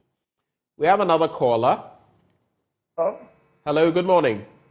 I say, is there any network from where they are calling for the EC? Hello. Let's start with your name and where you're calling from. I'm calling from Sugakofe, and my name is Nicholas. All right, please go ahead, Nicholas. I'm saying that where they want them to be registered, is there any network there? Is there a network there for them to come and register them? That is one problem. Okay, so you are talking about connectivity issues. The Electoral Commission cannot easily come there. And this is a continuous process. When it is at the district office, they will find out how many people they have registered and later on move to the rural areas. Thank you. Okay. Thank you for those comments. So more concerns pouring in. And he is asking about the availability of networks or the how strong network connections are in some of these communities where the registration is being done. Obviously, that is also going to impact the work that will be done with the machines that the Electoral Commission will be using. We'll take our final caller and then call it, a show. Hello, good morning. Hello. Okay, I think we don't have any call on the line, do we? Hello? Hello, good morning. Do we have a call on the line? Okay, I think we've lost that caller. I think we still have a bit of a window, so if one final call comes through, we can pick that. We have Isa from Bole. Okay, Isa, another caller from Bole. Good morning. Good morning. How's the morning? We're there inside. Go straight ahead. Yes, I think hypocrisy will kill this country. I think the EC is not fair to ordinary Ghanaians. They'll be saying that they are independent. Independent for who? Is it not for the citizens? As earlier on someone said, from Bamboy to Bole is a long journey. I mean, an 18-year-old boy or 18-year-old girl, where will he or she will get 100 and something Ghana cedis for a registration? I think it's pathetic and it's sad. But casting of a vote, you don't know whether party A or party B that the person is going to vote. There are others, they don't need the ID card even for casting of their vote.